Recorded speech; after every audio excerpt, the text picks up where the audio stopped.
The story begins with our protagonist being greeted by a supreme being in a strange, ethereal place. She tells him that he has been summoned to Midgard through an otherworlder's summoning spell, and she introduces herself as Lady Nolan. Then almost immediately she apologizes, explaining that he was accidentally caught in a summoning ritual meant for someone else. The protagonist confusedly points out the contradiction. She just welcomed him yet says his presence here is a mistake. Nolan elaborates, explaining that the otherworlder's summoning system randomly selects individuals from countless worlds. He was excluded from the list of potential targets, but somehow the system picked him anyway. This revelation leaves the protagonist stunned, and Nolan further clarifies that the summoning spell itself is inherently dangerous. The laws of Earth and Midgard differ so drastically that the act of summoning risks destabilizing Midgard entirely. This danger led to the spell being forbidden, yet a reckless nation still went through with it. Nolan noticed the spell's activation and intervened to minimize the damage, but she couldn't stop it entirely, and she managed to bring him to her domain for now. The protagonist asks if others summoned by the spell are in the same place. Nolan shakes her head, explaining that they were the proper targets and were sent to the Holy Sidonia Empire, where the spell originated. He realizes his summoning was purely accidental and asks her to send him back to his world, but Nolan regretfully admits that this is impossible. She explains that she was furious at the summoners for their recklessness, so she patched things up, ensuring they would never be able to use the spell again. Her explanation grows overly technical, so the protagonist gets overwhelmed and asks for a simpler version. So Nolan bluntly tells him that she's made it impossible for him to return to Earth, and even if it were possible, he no longer has a body waiting for him there. We then see that our protagonist is revealed to be nothing more than a soul in the shape of a fluffy furball, leaving him shocked at his lack of a physical body. Nolan apologizes, explaining that the summoning blowback caused this, as he wasn't meant to be a target. He frustratedly tells her that an apology won't fix his predicament and demands to know what will happen to him now, so Nolan urges him to give up on his old life and start anew as a resident of Midgard. He hesitantly asks if this means he'll be sent to the Sidonia Empire like the others, and Nolan admits she could send him there. However, she warns that the Sidonia Empire is a difficult and dangerous place, and as an accidental summon, his treatment there would likely be terrible. This disheartens him, but Nolan reassures him, stating she feels responsible for his situation and intends to help him. She reveals her plan to send him to a different nation, one where he can have a better chance, and promises to give him her blessing as compensation. Confused by her words, he listens as she explains that this situation resembles the premise of video games and anime in Japan, and that shit means that being sent to a fantasy world with opportunities for adventure. She enthusiastically claims it'll be exciting for him, though he feels nothing but anxiety. Ignoring his doubts, Nolan asks him to try opening his status window, and to his surprise, it appears when he thinks about it. The window shows he is now 17 years old, and despite being a 40-year-old salaryman in his previous life, he doesn't have a job listed. So Nolan explains that in this world, the concept of a salaryman doesn't exist. Instead, there are combat jobs like swordsman, mage, knight, thief, and hunter, as well as production jobs such as herbalist, alchemist, blacksmith, and carpenter. And since fighting doesn't interest him, he expresses his desire for a production job. So Nolan obliges and grants him a skill suited for production work, along with a few other useful starter skills to aid him in his new life. She advises him that by utilizing his skills through practice and effort, he will eventually unlock a formal job title. And with that, she sends him to the continent of Asgard to begin his journey. The protagonist then gets teleported to a serene spot by a pond, where he catches a glimpse of his reflection and thinks he looks pretty hot in his new form. Checking the items Nolan gave him, he finds some food, money, and a knife. Opening his status window, he realizes it might be problematic if people find out he has Nolan's blessing. And that thinking makes him discover that he can conceal his skills, so he hides both his blessing and his item box skill. As he continues exploring his abilities, he notices he also has several magic skills. Like any typical otaku, he decides to try them out. He avoids testing fire magic, worried it might accidentally set the area ablaze. Instead, he starts with earth magic, followed by wind and water magic. Watching the spells in action, he feels a rush of excitement, thinking to himself that this truly is a fantasy world. Determined to learn more, he sets out to find a village. While walking, he stumbles upon a piece of wood and uses his appraisal skill to identify it as treant wood. This high-quality material comes from a treant monster and can be used to craft staves, magic items, and spear shafts. Thrilled with the discovery, he uses his blacksmithing skill to shape the wood into a sturdy spear. Observing the rich resources of the area like treant wood, he speculates that the plants might also be unique. And after searching further, he discovers the region is brimming with useful herbs. So he starts gathering as much as he can, but he realizes it won't all fit in his bag, so he stores the excess in his item box, which conveniently has unlimited storage. Suddenly, a girl runs toward him in a panic and hides behind him, and he sees that she's being chased by a massive, ferocious rabbit. He quickly notices how unnaturally large the rabbit is and grabs his spear to defend her. But the girl warns him that the rabbit is carnivorous, making him even more nervous. As the creature leaps at him, he manages to strike it down with his spear, and that shit kills him immediately. Takumi stands in disbelief, amazed that he was able to defeat such a dangerous beast.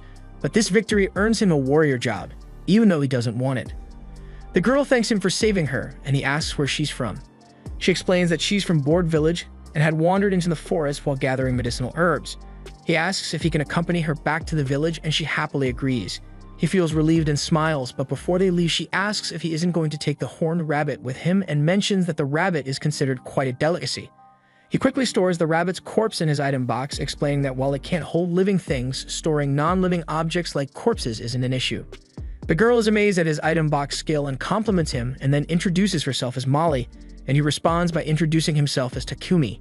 The scene then shifts to the Holy Sidonia Empire, where the three summoned humans find themselves confused about their situation. A cloaked woman then approaches them, welcoming them to a new world. She explains that they have been summoned to use their powers as heroes to save this realm. However, her cryptic explanation only deepens their confusion. She then introduces herself as Elizabeth, the first empress of the Holy Sidonia Empire, and reveals her face. And her expression exudes the air of someone who might suck your damn soul in some dark alley. Then we see that among the three, a girl named Akane suddenly gains a unique skill called Revelation from Lady Nolan. This skill grants her divine insight, instructing her to trust her instincts as they will guide her to the right decisions. Following her instincts, Akane decides not to trust Elizabeth because everything about her appearance screams dangerous. Back in Board Village, Molly's parents warmly thank Takumi for saving their daughter. Her father introduces himself as Banga the Hunter and her mother as Martha. Takumi asks if it would be alright for him to stay in the village for a while, and they happily agree, mentioning that their village is abundant in herbs and even has a vein of ore nearby, which excites Takumi. Banga then introduces Boban, who stands nearby, as the village blacksmith. Takumi then thanks the villagers for letting him stay, but they inform him there's no inn in the village. But instead they offer to build him a home, which makes him genuinely happy. They show him a plot of land where his house will stand, and Boban gathers the villagers to help with construction. Takumi decides to pitch in as well, using his earth magic to level the ground. The villagers are impressed by his magical skill, but the effort drains a significant amount of his mana. So Banga advises him to conserve his energy and let the rest of them handle the work. Later, Takumi's new home is completed, and he uses his carpentry and blacksmithing skills to craft some basic furniture to make it livable. Feeling settled, he checks his status window and wonders if it's possible to change his warrior job. To his surprise, an option to switch jobs appears, so he excitedly selects alchemist and blacksmith as his main jobs and dives into work. Together with Boban, he collects ores of iron, silver, and copper. He even discovers a rare mana-infused material called magic iron ore, deciding to smelt all of it into ingots. Takumi begins with the iron ore, noting that in this world the process doesn't require a furnace thanks to magic. Using a combination of his alchemy and earth magic, he successfully transforms the raw ore into ingots, but the process consumes a huge amount of mana. But he pushes himself anyway to continue, determined to create as many materials as possible. Later, Molly brings him dinner only to find that he's collapsed from overexertion. When Takumi regains consciousness, he explains that he pushed himself too hard and drained his mana completely. Martha gives him a sharp lecture for being reckless, and Banga hands him a healing potion, which restores his energy. And from that point on, Martha and Molly check on him regularly to ensure he doesn't overdo it again. Takumi diligently continues his alchemy, refining ores into ingots over several days. And along the way, he manages to extract small quantities of precious metals like gold, lead, tungsten, titanium, and tin. Using these materials, he crafts high-quality utensils and tools, and also his relentless effort causes his alchemist and blacksmith levels to soar. Afterward, we see Takumi honing his smithing skills under Boban's guidance, assisting him with fire magic during their work. And together they craft a knife, and Boban proudly declares it his finest creation yet. Takumi's blacksmith level skyrockets to 40, while his alchemist level lags behind at 33, much to his annoyance, as his real goal is to excel as an alchemist. Later, Takumi approaches Banga, asking for some potions so he can try making his own using the herbs he's gathered. Banga agrees, but only has basic potions to offer, which Takumi gladly accepts. Soon we see Takumi brewing potions like a mad scientist or an evil witch in a fantasy story. The process reminds him of his childhood, when he would experiment endlessly. Once his potion is complete, he notices its color is different from Banga's and can feel faint mana radiating from it. He deduces this is due to his use of water prepared with water magic and becomes eager to learn more potion recipes. Not stopping there, we later see Takumi chewing on random poisonous plants on purpose, and when he gets poisoned, he heals himself with his heal spell, a painful but effective method to gain resistance to poison and paralysis while leveling up his light magic skill. He notes that this dangerous method is the quickest way to develop such resistance, though it's far from pleasant, but thanks to this reckless training, he unlocks purification magic. But just as he reflects on his progress, a massive level 25 armored boar appears before him. Armed with his spear and knife, Takumi prepares to defend himself. The boar then charges and Takumi hurls his knife at it, but the blade bounces off harmlessly. He then desperately strikes with his spear, which shatters into countless pieces. Resorting to spells, he casts Rock Ball and Wind Cutter, but neither has any effect. Frustrated and cornered, Takumi scrambles for a plan. But suddenly, he notices movement behind him, and he finds a poison spider lurking nearby. Assuming the worst, he prepares for another fight, only to realize the spider is injured. And before he can react, the boar charges again. So Takumi braces for impact, but the spider unexpectedly comes to his aid, blinding the boar and causing it to miss its attack. Though the boar is disoriented, Takumi remains at a loss on how to finish it. But in a flash of inspiration, he uses his alchemical decomposition skill, and the spell dissolves the armored boar from within, defeating it completely. As the boar falls, Takumi gains martial arts and magic combat skills, leaving him in disbelief that his crafting magic saved him. Takumi then checks on the poison spider, noticing it's on the verge of death. Grateful for its help, he thanks the spider, assuming it risked itself to save him. Using his heal spell, he restores the spider's strength and prepares to leave, thinking everything is fine now. However, a notification suddenly pops up, informing him that he can tame the spider. Surprised by the option, he hesitates, but when the spider looks at him with its shiny, hopeful 8 eyes, makes it impossible for Takumi to walk away. He asks if it wants to join him, and upon agreeing, he tames it, unlocking a telepathic connection. He then curiously asks if it already has a name, but it doesn't. Noticing the maple leaf-like pattern on its back, he names it Maple. And as soon as the spider accepts the name, it evolves into a killer spider and even its severed leg regenerates. Later, Takumi returns to the village, proudly showing the massive armored boar he defeated. The villagers are stunned, amazed he managed to slay such a formidable beast alone. Molly, however, quickly notices the large spider perched on his back. Alarm spreads among the villagers, but Takumi reassures them, explaining that Maple is a tamed monster. Banga is floored, remarking that taming insect-type monsters is almost unheard of. Not wanting to linger on the subject, Takumi redirects their attention to the boar, suggesting they focus on preparing it for a feast. The villagers are shocked at his generosity in sharing such a valuable catch, but he shrugs it off, happy to share. Soon the entire village gathers for a celebratory feast. While they eat, Banga hands Takumi the boar's fangs and leftover hide, explaining that these items can fetch a good price in a big city. Takumi curiously asks about the nearest city, and Banga tells him it's a place called Bolton. Then we see Maple playing with the village children, endearing herself to the community. Watching the lively scene, Boban remarks that the village has become brighter and more cheerful since Takumi's arrival.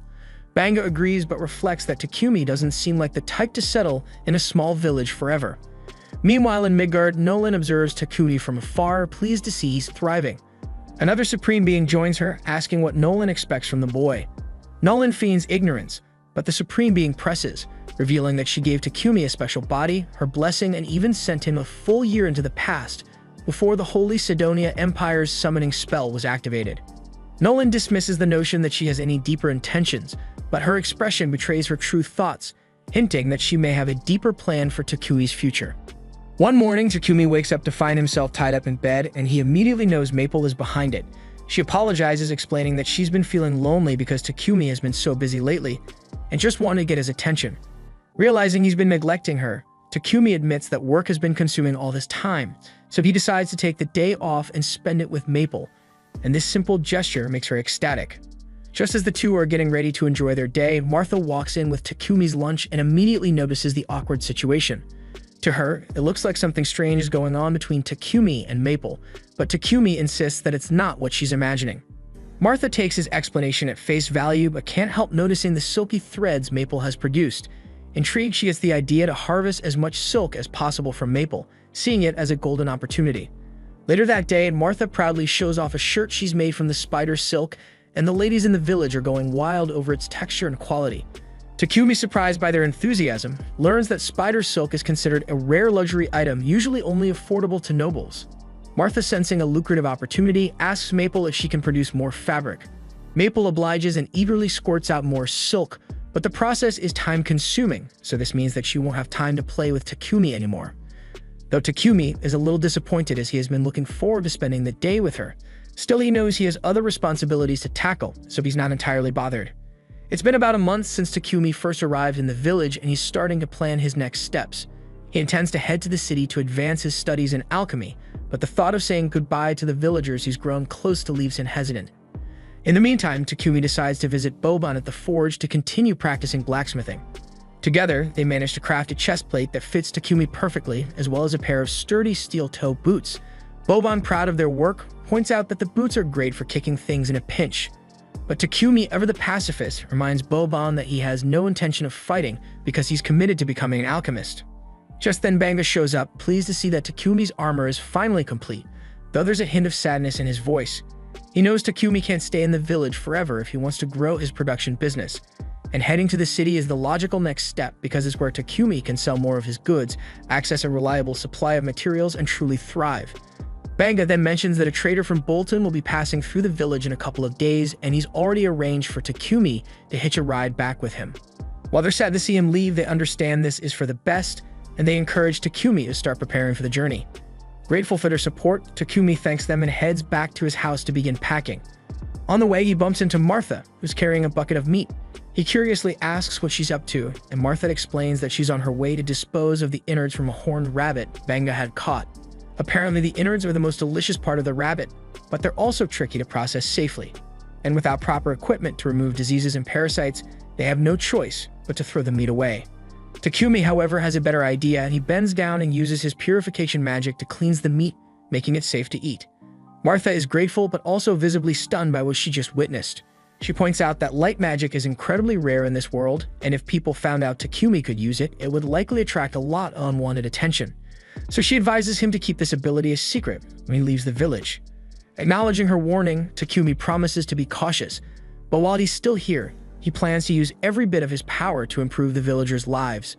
And over the next couple of days, he gets to work using earth magic to construct a sturdy brick wall to enhance the village's defenses. For convenience, he builds a water pump and even adds a few other amenities to make life easier. And by the time he's finished, the village looks completely transformed. So when the merchant from Bolton finally arrives, he's so astonished by the improvements that he barely recognizes the place. Banga then steps forward to greet Pepek the trader, and after finalizing a trade deal, Takumi walks up, ready to depart.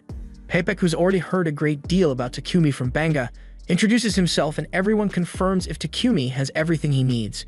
Takumi assures them that he hasn't forgotten a thing, but there's one last gesture he wants to make before leaving.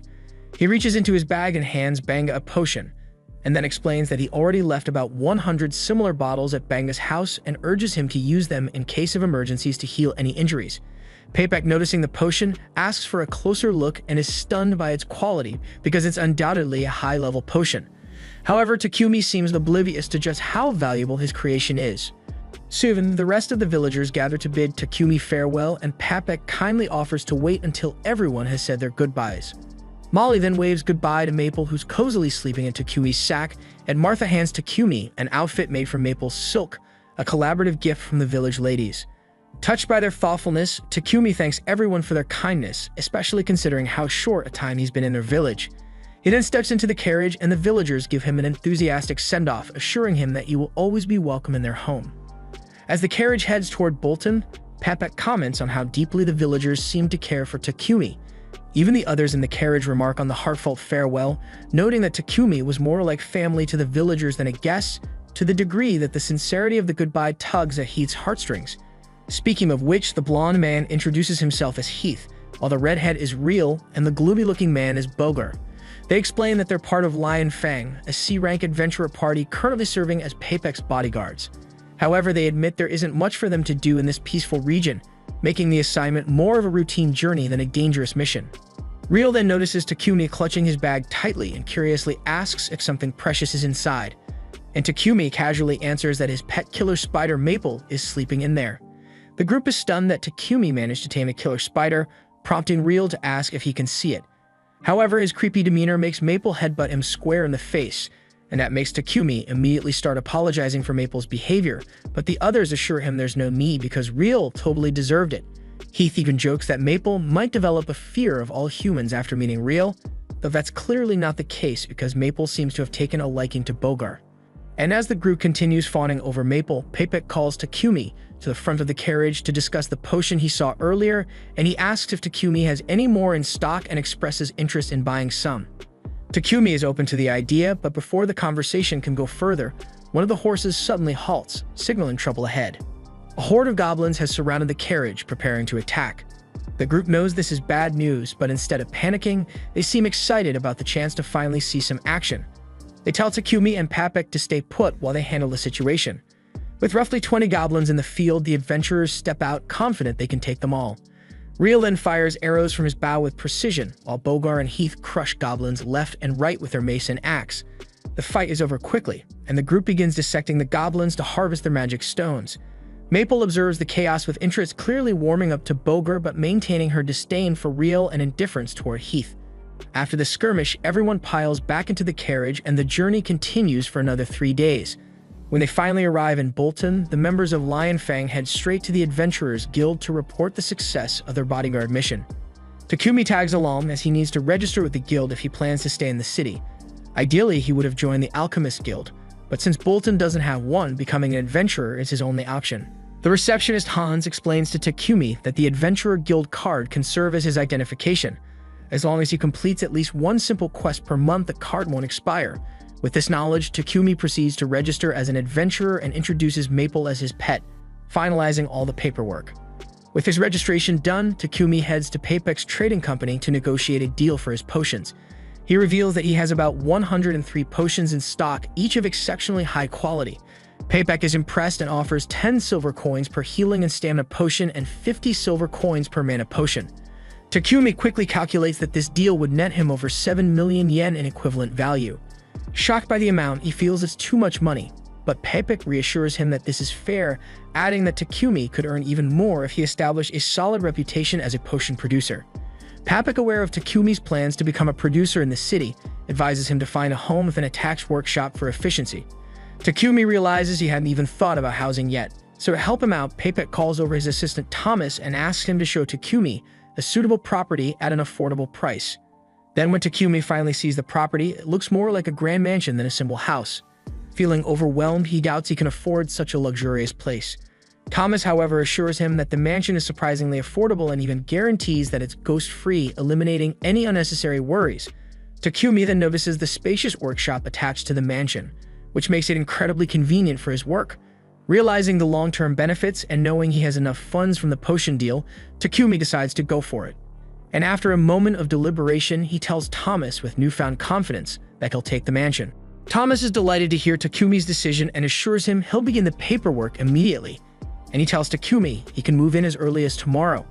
As they walk through the city streets, Takumi catches a foul stench in the air. Noticing Takumi's discomfort, Thomas explains that the unpleasant odor comes from the city sewers. While the wealthy use magical purifiers to clean their sewage, the main city sewers lack this luxury due to the rarity and expense of magical purifiers, which are typically found only in ancient ruins or dungeons, and occasionally priests are hired to manually purify the sewers with magic, but most of the time they remain filthy. The next day, Takumi and Maple settle into their new house, and Takumi immediately starts brainstorming a solution to the sewer issue. He visits Papek's company to acquire some quartz and clay. Using magic, he shapes the materials and combines fire magic with space-time magic to bake them efficiently. The process is exhausting, and after depleting his mana reserves, Takumi has to drink a couple of mana potions to recover. Despite the effort, his work pays off because he successfully creates a modern toilet. Not long after, Takumi hears a loud scream from the living room. Rushing to investigate, he finds Papek completely wrapped in Maple's silk. Takumi gets bewildered and demands to know why Maple did this, and Maple innocently explains that she thought Papek would find it fun. To her credit, the silk is so comforting that it put Papek to sleep, but the sudden swaddling was definitely alarming. Takumi profusely apologizes for Maple's behavior, but Papek reassures him that it's fine, though being swaddled out of nowhere did give him quite a scare, so he asks to use Takumi's restroom because he needs to shake it off. Moments later, Papek emerges from the restroom with wide eyes, demanding to know what the marvel of technology inside is. Takumi casually explains that it's a toilet he invented. He fitted it with a magical purification device which automatically cleans itself after use. Essentially, once someone uses it, the device employs purification magic to break down waste into inorganic materials, which are then flushed away. Papek is amazed, marveling at the ingenuity, but he quickly realizes that creating such a device would require someone with a rare aptitude for light magic. Takumi immediately realizes he may have messed up, remembering Martha's strict warning not to use his light magic openly. Worried about the potential fallout, he pleads with Papek to keep this a secret. Papek, understanding the gravity of the situation, promises not to tell anyone. However, he's absolutely adamant about one thing: he needs those toilets, and he boldly asks if Takumi can make 100 of them. Takumi hesitates, knowing how much effort it took to craft just one. But with Papek's relentless insistence, he reluctantly agrees, but under the condition that Papek supplies the necessary raw materials. Papek gets overjoyed and accepts the deal, but points out that it's unreasonable for Takumi to handle the entire workload himself. So he suggests that Takumi should consider getting a slave. The suggestion shocks Takumi, who's firmly against slavery. Papek, however, reasons that if Takumi wants to keep his abilities under wraps, having a bound-to-secrecy slave is the safest option. Light magic is a massive deal, marking someone as chosen by God, and the Church of Divine Light wouldn't take kindly to commoners gaining access to cheap purification methods via Takumi's toilets.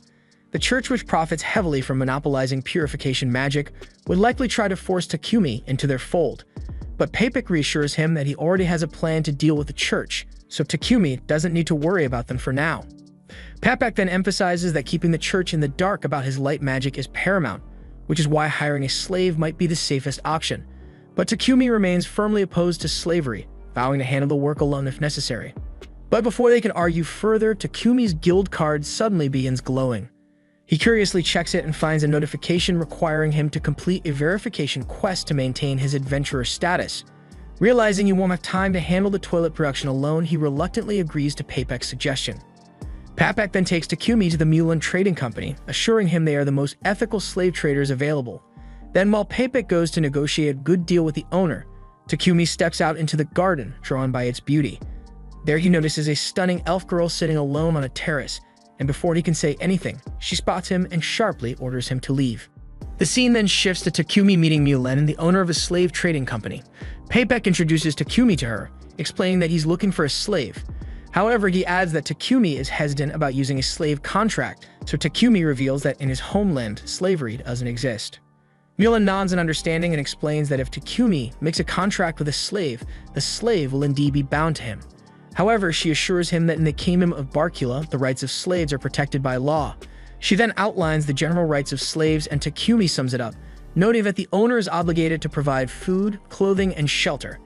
Additionally, both the owner and the slave are strictly forbidden from causing life-threatening harm to one another, and the slave is prohibited from sharing any personal information about their owner with others. Takumi reflects that this system is different from what he had imagined. Mulan then explains the common types of contracts. Slaves who enter servitude due to debt remain bound until their debt is fully repaid. Criminals can choose contracts as a form of rehabilitation and to earn a livelihood. Prisoners of war may accept contracts to secure a place to live. However, she adds that some people are captured and forced into slavery illegally, a sad reality that occurs all too often. Papek then suggests that a war slave might suit Takumi best since they can only be freed with their master's permission. Mulan asks why, curious about his preference, so Papek explains that Takumi is a producer with exceptional skills that are impossible for others to replicate. Mulan, however, wants to hear the reason directly from Takumi, so he explains that his primary goal is to focus on his work. However, he also has responsibilities including completing Adventurers Guild quests and managing daily tasks. He also mentions that he needs someone to manage the mansion where he's currently living and handle the housework. Furthermore, Takumi possesses many confidential skills which could draw unwanted attention. Takumi also adds that he often ventures into dangerous areas to gather materials, so it would be ideal to contract someone who could protect him and assist during all that stuff. Hearing Takumi's requirements, Mulan realizes he needs 2 slaves. She summons a girl named Maria, introducing her to Takumi. Mulan then explains that Maria was kidnapped by bandits as a child and has no surviving family. Over the years, she has been trained in reading, writing, calculations, and general housekeeping. She then informs Maria of Takumi's needs, emphasizing that he requires someone to manage his mansion. Takumi then outlines the layout of his mansion, describing the number of rooms, and asks if she can handle it alone. Maria confidently states that she can manage it, and Takumi is relieved to hear this. Noticing his hesitation, Maria asks if something is wrong. Takumi admits that he's surprised someone as cute as her hasn't already been chosen by someone else. Embarrassed by the compliment, Maria blushes. Takumi quickly apologizes, worried that his comment might have been inappropriate, but Maria assures him it's fine, explaining that her skills are limited to general housekeeping. Takumi assures her that housekeeping is all he needs, but Maria hesitates, appearing uneasy. When he asks what's wrong, she shyly clarifies that she won't be sharing his bed. Takumi is surprised and quickly clarifies that such an arrangement isn't what he's looking for. He reassures her that his sole interest is her ability to manage the household. Maria feels relieved and agrees, so Mulan decides to proceed with her contract. Mulan then informs Takumi that she currently doesn't have any war slaves suited for combat. However, Maria mentions someone named Sophia. Mulan immediately tells her to stop speaking out of turn and instructs her to return to her room to gather her belongings. After Maria leaves, Takumi curiously asks who Sophia is, so Mulan explains that Sophia is a war slave, but she has certain problems. Hearing this, Takumi grows intrigued and feels a strong urge not to ignore the situation.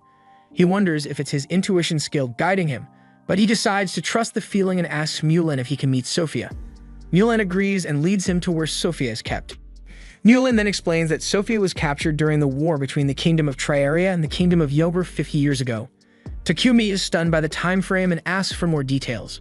So Mulan reveals that Yober was a nation of elves, and for various reasons, Sophia has remained uncontracted ever since. Takumi curiously asks what those reasons are, so Mulan explains that Sophia's left ear has been sliced off and her right hand and left leg have impaired movement. While her impairments don't interfere with daily life, they make combat nearly impossible. Additionally, her elemental magic and sprite magic have been sealed and she is likely under a curse. These significant limitations make her unfit as a main combatant, which is why no one has taken her. Takumi then asks to speak with Sophia alone, so Mulan agrees and steps out of the room.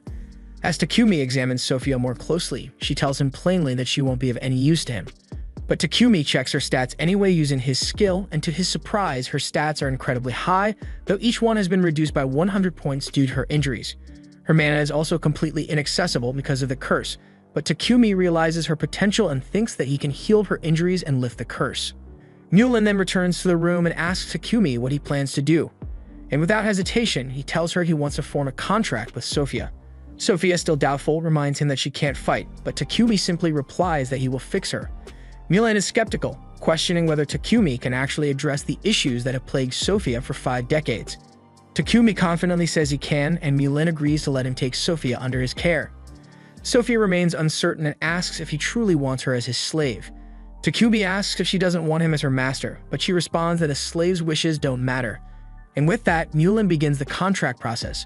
She casts a spell binding Takumi, Sophia, and Maria into a formal contract. After the contract is sealed, both Sophia and Maria express that they will do their best to serve Takumi. Takumi thanks them and treats them with respect, but Sophia quickly reminds him that they're just slaves and he doesn't need to act so politely. Mulan, observing the interaction, smiles and remarks that they found themselves a good master. Afterward, Takumi arrives at his house, where Maple leaps at him as soon as he opens the door. Startled, Maria and Sophia immediately prepare to fight the killer spider, but Takumi quickly stops them, explaining that Maple is his pet. He then introduces Maple to the two of them and informs Maple that Maria and Sophia will be living with him from now on. Takumi then shows Maria and Sophia to their rooms. Both are surprised to learn they'll have their own separate spaces, hesitant to accept such accommodations. Takumi insists, explaining that the mansion has many unused rooms and it's better to put them to good use. He also informs them that the mansion has a bath they can use anytime. They express gratitude, but suggest he go to the bath first. Takumi hasn't decided on his own bathing schedule, so he encourages them to use it freely, assuring them he's installed a device to keep the water clean constantly. Later, we see Maria and Sophia relaxing in the bath. Maria remarks that she never thought Mulan would let Sophia go, as she had refused to sell her to anyone before, no matter how much money was offered. Maria believes this means Mulan must have truly acknowledged Takumi as a worthy master, and she thinks he seems like a kind person as well. Sophia, however, remains skeptical and points out that when she looked at the contract Mulan prepared, most of the entries regarding Takumi were left blank. She believes you might be hiding something, and if so, there must be special circumstances or a reason why sharing that information could cause trouble, and she admits that she doesn't fully understand what he's thinking. When they leave the bath, they discover that Takumi has already prepared dinner. Maria is devastated, insisting this was supposed to be her job. Takumi reassures her, explaining he just wanted to make things easier for their first day. He promises she can take over the work from tomorrow, and Maria asks if she can at least clean up after dinner, to which he agrees. Then we see Sophia is surprised to see Takumi inviting them to eat at the same table as him. When she asks about it, he explains that he doesn't want them to live separately just because they are serving him. He hopes they'll eat with him, as it would make him happy, and they agree, but with a little bit of hesitation. The next day, Takumi collects his order from Papek, who warns him to handle it with care, so Takumi assures him he understands and heads out.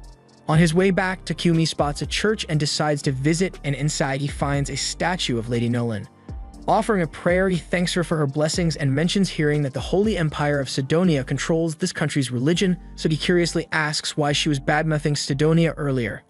To his shock, Lady Nolan suddenly appears before him. Takumi gets startled and asks how this is possible, so she explains that his prayer reached her, which allowed her to call him into her presence briefly. Lady Nolan then answers his question, revealing that she has no connection to Sidonia or its Church of Divine Light. She explains there are two major religions in this world: the Church of Creation, which has always worshipped her, and the Church of Divine Light, which was created later. The latter's god doesn't truly exist, but the Holy Empire of Sidonia used aggressive tactics to spread its influence rapidly, opposing the Church of Creation. So Lady Nolan chose not to intervene, viewing it as a petty human conflict. Takumi then realizes this lack of interference allowed Sidonia to activate its summoning spell, bringing someone like him to this world. Lady Nolan apologizes again, acknowledging the unintended consequences of her inaction.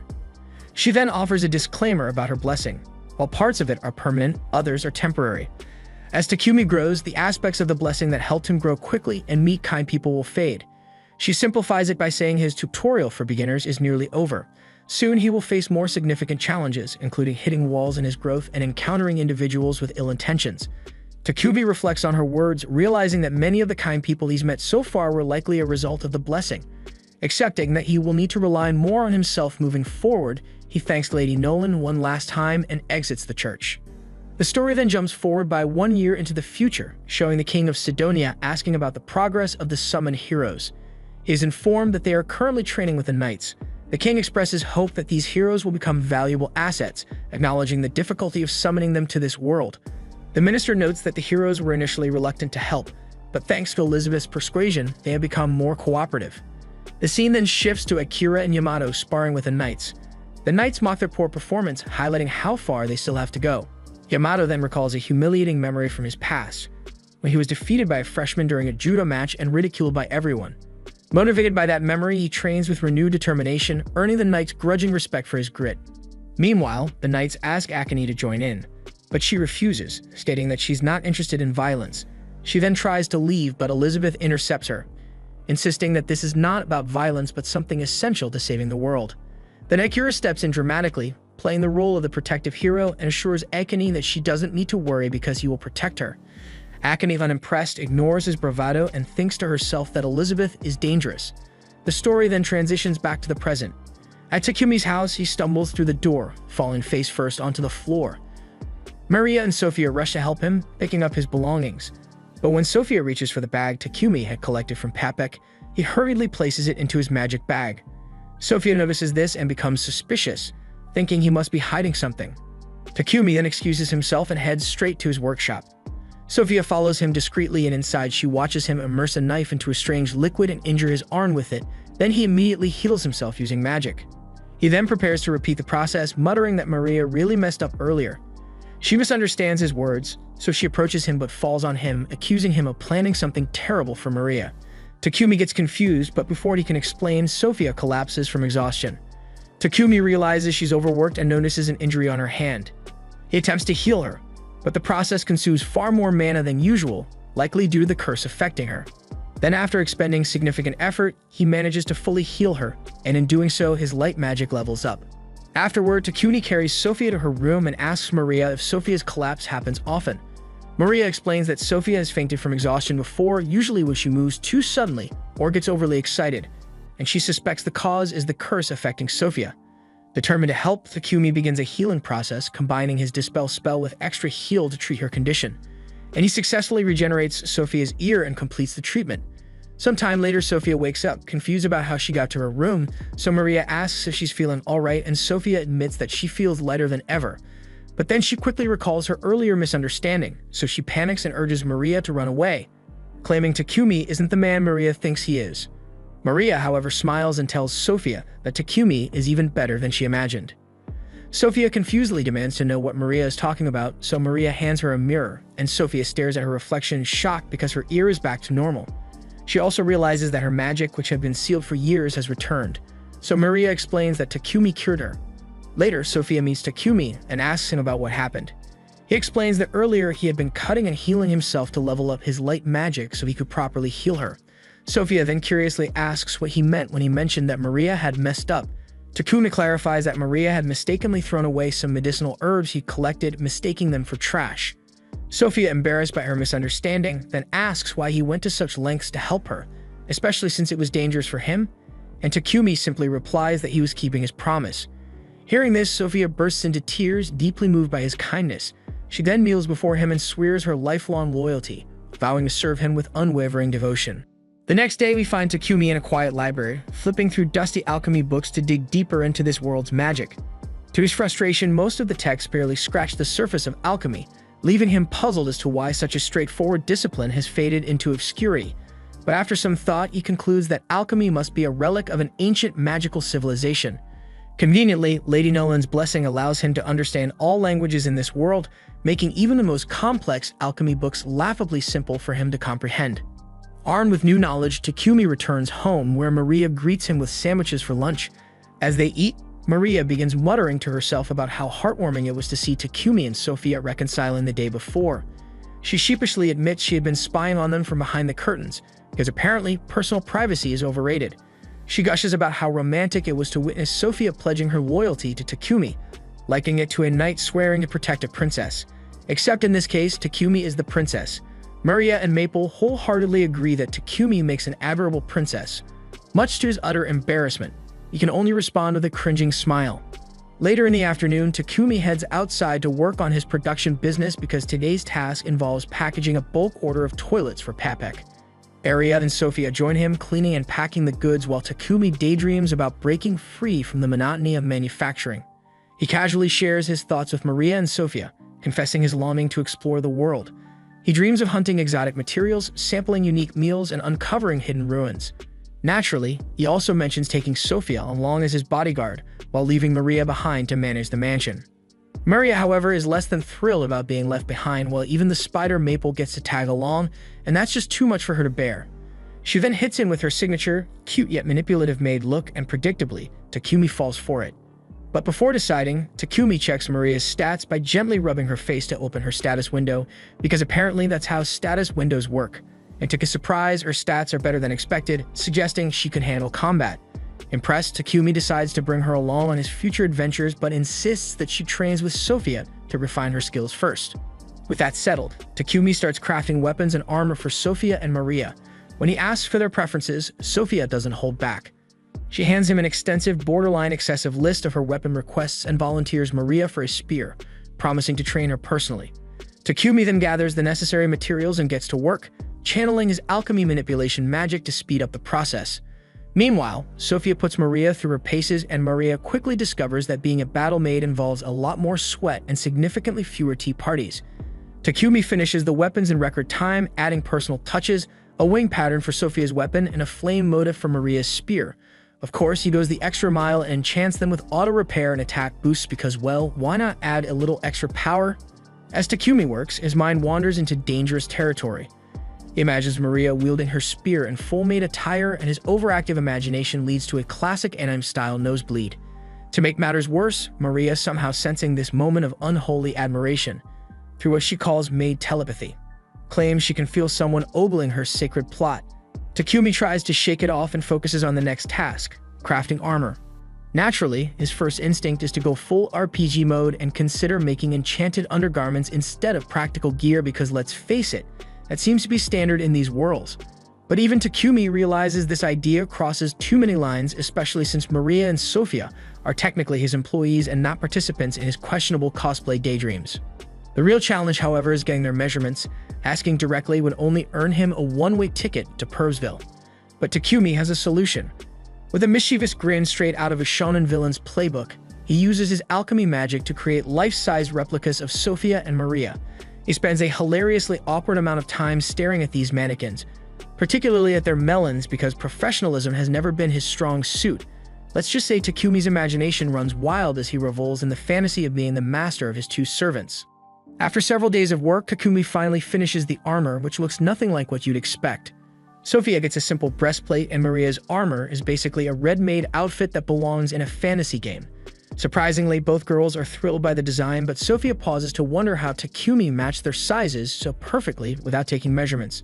Takumi naturally keeps this a secret because he can't exactly confess his pervy methods after all. With that sorted, the trio heads to the Adventurers Guild so Sophia and Maria can be registered and obtain travel licenses for venturing outside the city. After the girls receive their guild cards, Takumi registers the three of them as a new party and prepares to accept their first quest together. Just as he's about to pick one, a group of D-ranked adventurers approaches, their leader being an overweight thug with an oversized ego.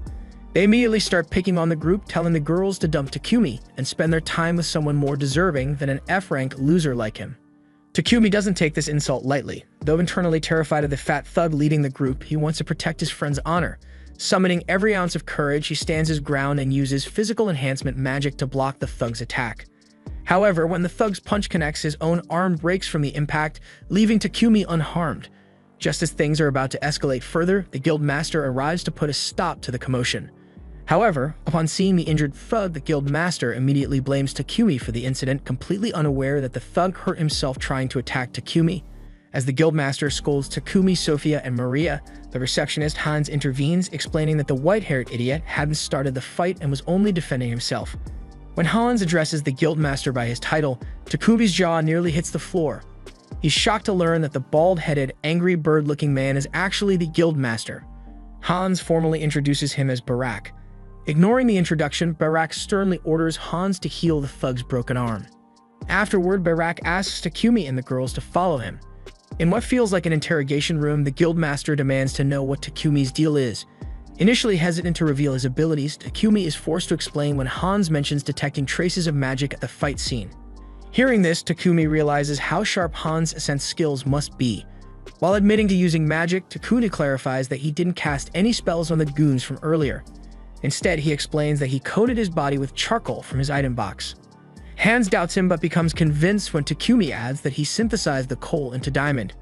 Recognizing this as alchemy, Hans recalls that Takumi had initially wanted to join the Alchemist Guild when they first met. Ignoring the magic talk, Barak shifts the conversation to the women in Takumi's party. When Sophia and Maria confirm they're his teammates, Hans suggests promoting Takumi to rank D to deter further harassment from weaklings. Barak agrees, noting it might prevent more skirmishes like the earlier one. However, since Sophia and Maria just joined the guild that day, Hans proposed assigning them some starter quests to help them rank up quickly. Realizing that climbing the ranks would make them better protectors for their master, the girls eagerly accept. Later that day, the trio heads into the woods to tackle their quests. They've been tasked with 3 jobs: exterminating goblins, dealing with kobolds, and gathering herbs. As they venture into the forest, Maple signals Takumi about goblins hiding in the bushes. Takumi alerts the girls and Sophia charges in, swiftly attacking the goblins. 2 more goblins rush out, but Maple ensnares their legs with her webs, allowing Takumi and Maria to finish them off with well-placed strikes. As they move forward, Takumi grows increasingly uneasy at the sheer number of kobolds and goblins they keep encountering. No matter how many they kill, more seem to appear. Sophia speculates that there's likely an encampment nearby, possibly with a general leading the monsters. The mere mention of a goblin general makes Takumi feel like his bladder might betray him. Sophia doesn't help, casually mentioning that it typically takes 5 rank D adventurer parties to wipe out an encampment with a general. The thought feels impossible to Takumi, but Sophia is confident they can pull it off if they combine their unique magic skills for a surprise attack. While her plan sounds promising, Takumi internally screams, wishing he were anywhere else but here. To make matters worse, Maple suddenly announces that it's about to evolve. Panicked, Takumi immediately opens an emergency portal to his pocket dimension and hurriedly sends Maple into it to avoid any surprises. Pressing on, they finally locate the monsters camp. Sophia estimates that there are around 300 to 400 enemies. The number alone is enough to make Takumi's legs wobble as he anxiously reconsiders their options. With the enemy's location confirmed, Sophia, Maria, and Takumi raise their tightly clenched fists, activating the magic rings that Takumi gave them before for a coordinated strike. Sophia's powerful wind magic, Maria's massive rock barrage, and Takumi's blazing firestorm combine into a devastating attack, wreaking havoc on the monsters' camp and decimating their numbers. For a brief shining moment, the clueless coward Takumi believes they've won. But his hope shatters when an enormous goblin general and two knights emerge from the rubble, and their grotesque appearance sends chills down Takumi's spine. Sophia then charges at the goblin general while leaving the knights to Takumi and Maria. But despite being a coward at heart, Takumi defends himself and uses his fire magic to obliterate one of the goblins. Once the group completes their quests, they return to the guild exhausted. Seeing their haul of magic stones leaves Hans in shock. He can't believe they managed to complete the quest in a single day. Surprised, Hans takes them to the back room to meet the guild master. The guild master is just as stunned as Hans, wondering how they achieved such a feat so quickly. But before he can question them further, Maple enters in her half-human form and slaps the guild master on his bald head before introducing herself. Takumi and Sophia are shocked by her new form, but Maria is delighted and excited to hear Maple speak for the first time. And after that shit, Takumi is promoted to rank E, while Sophia and Maria are promoted to rank F. Later, Maria shows Takumi a design for new undergarments for her and Sophia. And when Takumi looks at Maria's initial design, it resembles men's undergarments. And naturally, the perv can't let that slide, so he sketches a more feminine design for them. And the moment Maria sees it, her cheeks flush furiously, and she stammers as she begs him to make it. While they talk, Maple informs Takumi that Pepek has arrived.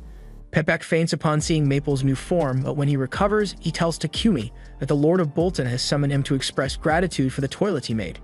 When Takumi meets the Lord, he is thanked repeatedly for his contributions to the town's sanitation. The Lord's kindness surprises Takumi, who starts to think of him as a good and honorable leader. Later that evening, Maple delivers the finished underwear to the girls. As they hold it up, they marvel at how comfortable it feels and jokingly ask if they can try it on in front of Takumi. This suggestion is enough to make the virgin dimwit freak out entirely. Screaming like a scared little girl, he bolts into his room and slams the door behind him, leaving the girls laughing at his embarrassment and thinking that he is too chicken. The scene then shifts to Takumi putting the final touches on his refrigerators. Maple inspects one with fascination, marveling at the cool air inside. Takumi explains that the fridge is designed to keep food fresh for longer, preventing it from spoiling too quickly.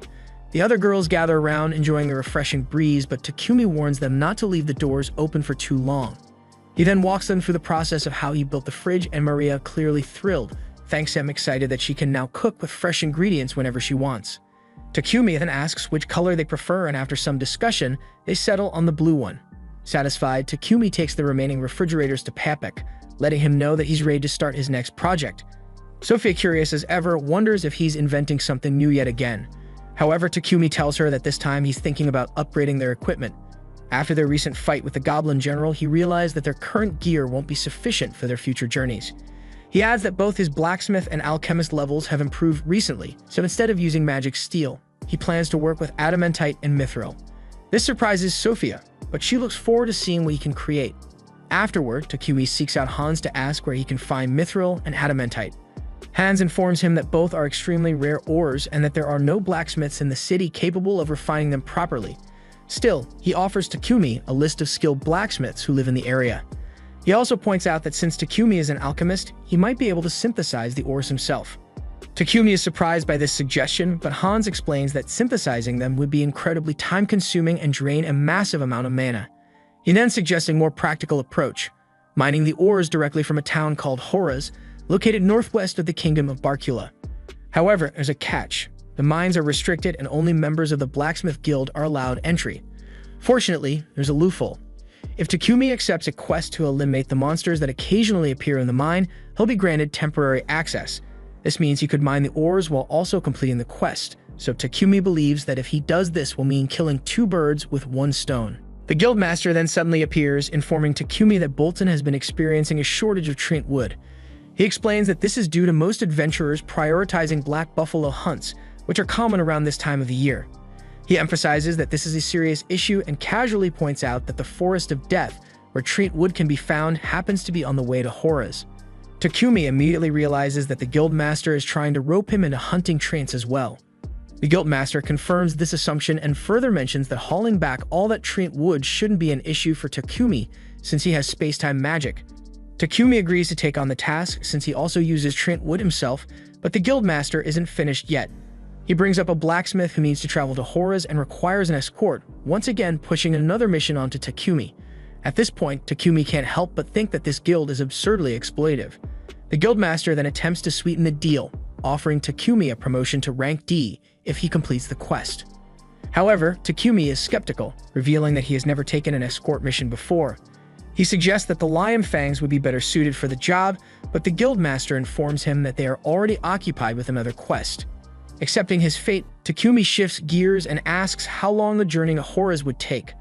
Hans explains that a standard horse carriage would take about 7 days, whereas a monster horse carriage could make the trip in 4. Understanding the situation, Takumi requests a monster horse carriage, but Hans disappoints him by revealing that they are all currently in use. Just then, Riel enters the room, stating that their party is the one using them.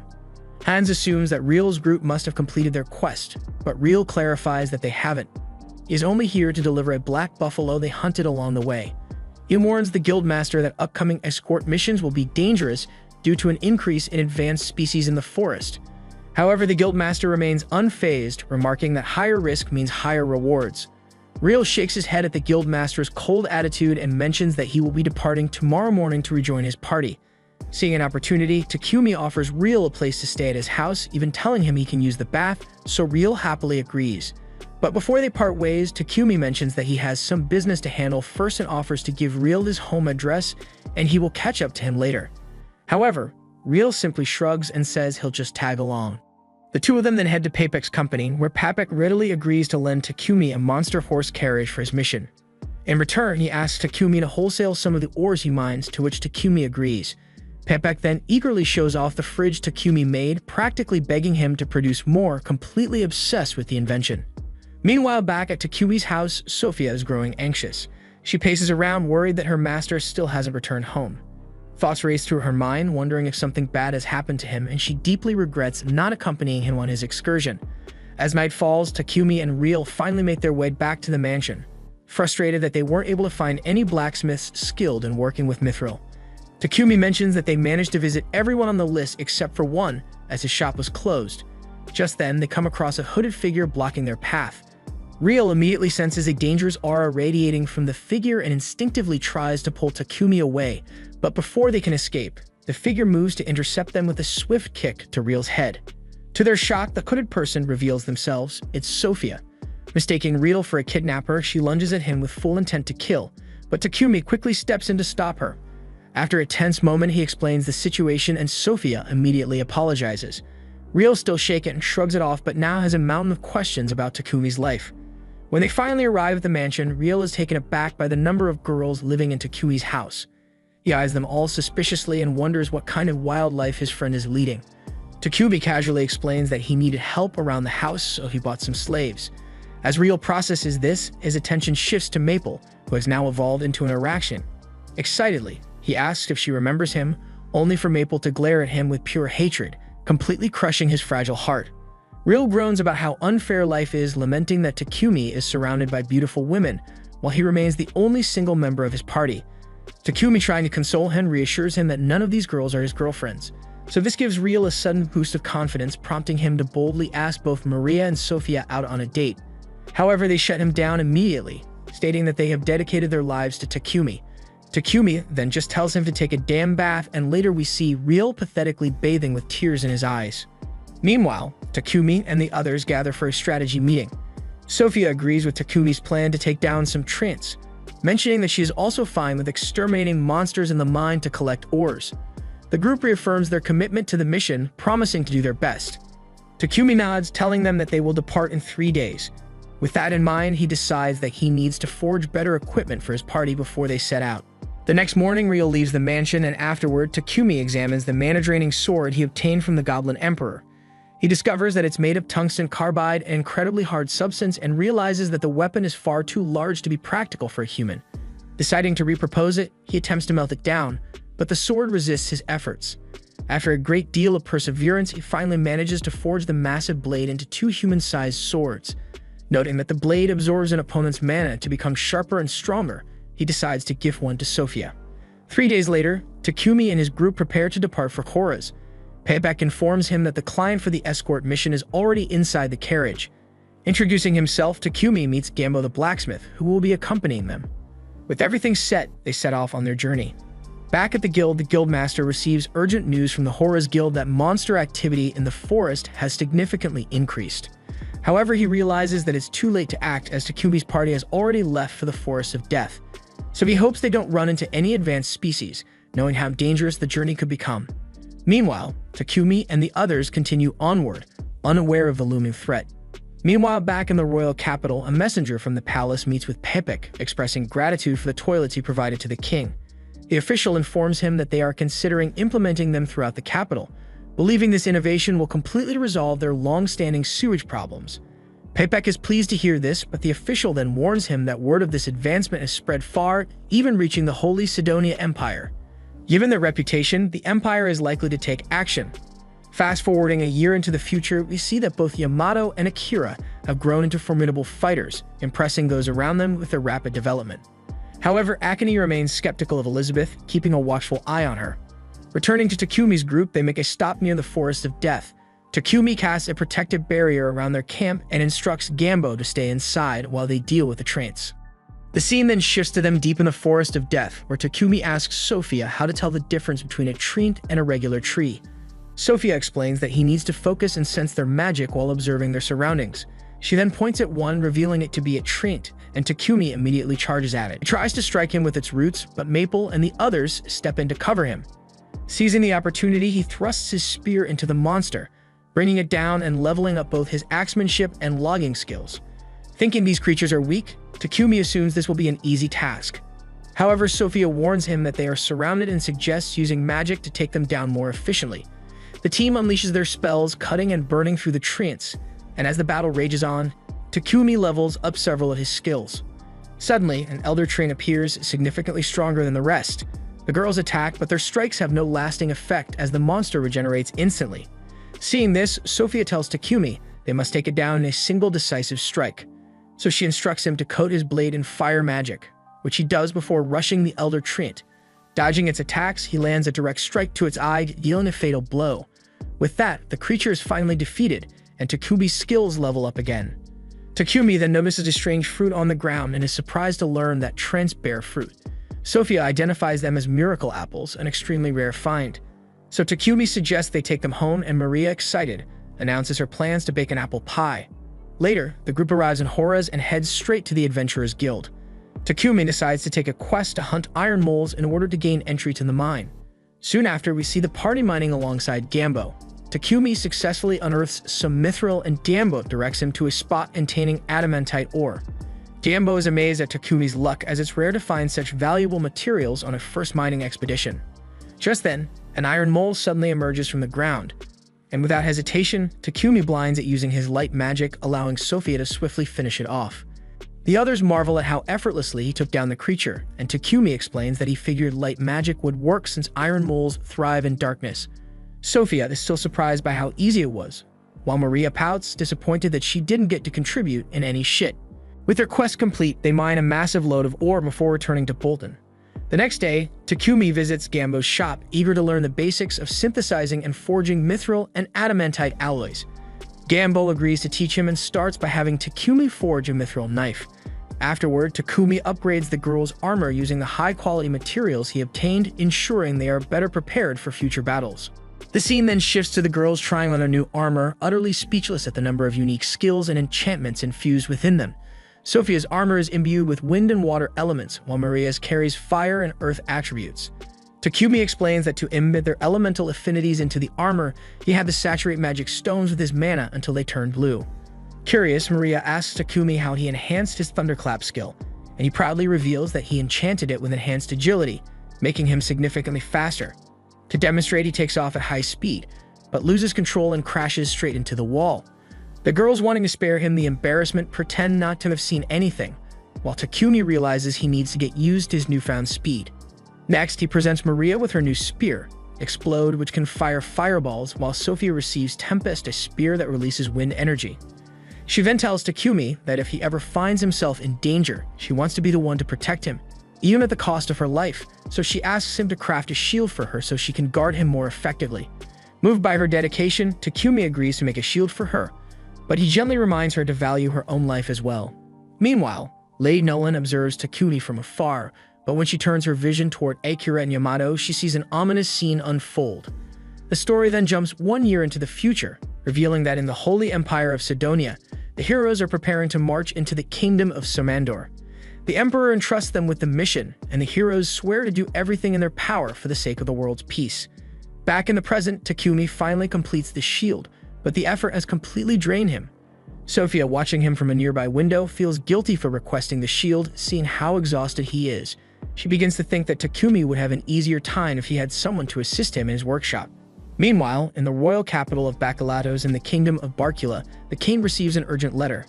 It reveals that the Holy Empire of Sidonia has learned about the purification magic and is demanding further details.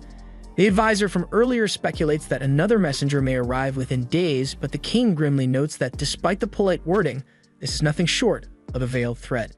The scene then shifts to a meeting between a representative from Sidonia and the king of Barkula. The envoy reveals that whispers have spread about the use of a mystical device to cleanse their sewers. He explains that the Church of Divine Light has formally appealed to Sidonia's pope, insisting that light magic is a divine endowment meant exclusively for their church. In other words, the power of purification magic is claimed as the church's rightful domain. The king feigns ignorance and asks what exactly that implies. The messenger elaborates that the pope demands the transfer of the purification magic circle and its patent to the church. The king retorts that if this power truly comes from God, then the church ought to be able to craft its own magic circle without external assistance. The envoy adds that the pope has further decreed that using sacred purification magic on a magical toilet is utterly unforgivable, and that the culprit responsible for creating such a device must be handed over to the Empire of Sidonia. The king flatly refuses this ultimatum, and in response, the messenger warns that the pope plans to recall the priests of the Church of Divine Light from their kingdom if the demand isn't met. Unmoved, the king curtly replies that if the church insists on recalling its priests, then so be it. The narrative then cuts to Papek informing Takumi of the unfolding drama. Takumi is astonished that the king would adopt such a severe stance towards Sidonia's emissaries solely for him. Papek reassures him that it isn't a major problem, but Takumi points out that such actions might turn the church against them. Papek then reveals that within this kingdom there exists another religious faction besides the Church of Divine Light, a fact that catches Takumi's attention as he deduces that he must be referring to the Church of Creation. Papek is surprised that Takumi is aware of this alternative faith and goes on to explain that the Church of Creation venerates Lady Nolan. Curious, Takumi asks which deity the Church of Divine Light worships, and Papek responds that they revere a god known as Anat. Shifting the conversation, Papek notes that the kingdom of Barkula prides itself on religious freedom, which has allowed the long-established Church of Creation to amass many followers. Unlike the Church of Divine Light, whose priests demand exorbitant fees for their recovery magic, the clergy of the Church of Creation performs similar feats merely as a gesture of goodwill. Realizing the implications, Takumi concludes that the Church of Divine Light is being bolstered by the Holy Empire of Sidonia, and he wisely decides that it would be best for him to steer clear of getting entangled with them. Papek then informs Takumi that he's actually here today with a special request. He explains that through Marquis Godwin, he had offered the king some samples of his innovative toilets and refrigerators, and in return, the king has requested a meeting with Takumi. Takumi is taken aback by this news, and Papek adds that although the king won't be angry if Takumi declines, his pleading puppy dog eyes tend to sway decisions regardless. Later, Takumi gathers his slaves and announces that he will be heading to the royal capital of Bakulatos, asking if any of them would like to accompany him. Excited at the prospect of visiting the capital for the first time, they all agree, and Takumi informs them that they'll be departing in a week, advising them to prepare in the meantime. Maria wonders aloud how long the journey will take, and Takumi explains that if they ride monster horses, it should take about a week, so Maria immediately points out that such a trip would require plenty of food. Leaving the logistics to Maria, Takumi then mentions that he plans to craft new cloaks for the group while they wait. Curious, the others ask why, and he reveals that Papek has secured some dark elemental magic stones for him. With these stones, he can enchant the cloaks to block perception, a feature that Sophia praises as being especially useful in combat. Takumi also notes that the cloaks will help the girls avoid unwanted attention from unsavory perverted characters in town. The scene then shifts to the two girls out shopping in town. Maria remarks that Takumi isn't valuing himself as highly as he should, and Sophia agrees, even beginning to list all of his admirable qualities. Surprised by how well she seems to know their master, Maria teases Sophia about it. Embarrassed, Sophia quickly changes the subject, making it clear to Maria that she's totally smitten. The scene then shifts to Takumi kneeling in a quiet church as he prays to Lady Nolan. She greets him, inquiring where his offering is, and he beams at the sight of her once again. Aware that his journey to the capital is imminent, she asks if he has come to seek safe passage, and she requests that he present her offering. Takumi, however, insists on having some questions answered first. He asks her whether Anat exists as a supreme being distinct from her. and with an air of quiet authority, she declares that she is the sole supreme entity, leaving him to wonder who or what Anat might be. Offering only vague reassurances that he will come to understand in time, she leaves him still curious, especially as the Empire of Sidonia appears to be encroaching ever closer. Takumi recalls her earlier words about her blessings being conditional upon his actions and asks if Sidonia's interference is linked to that very clause.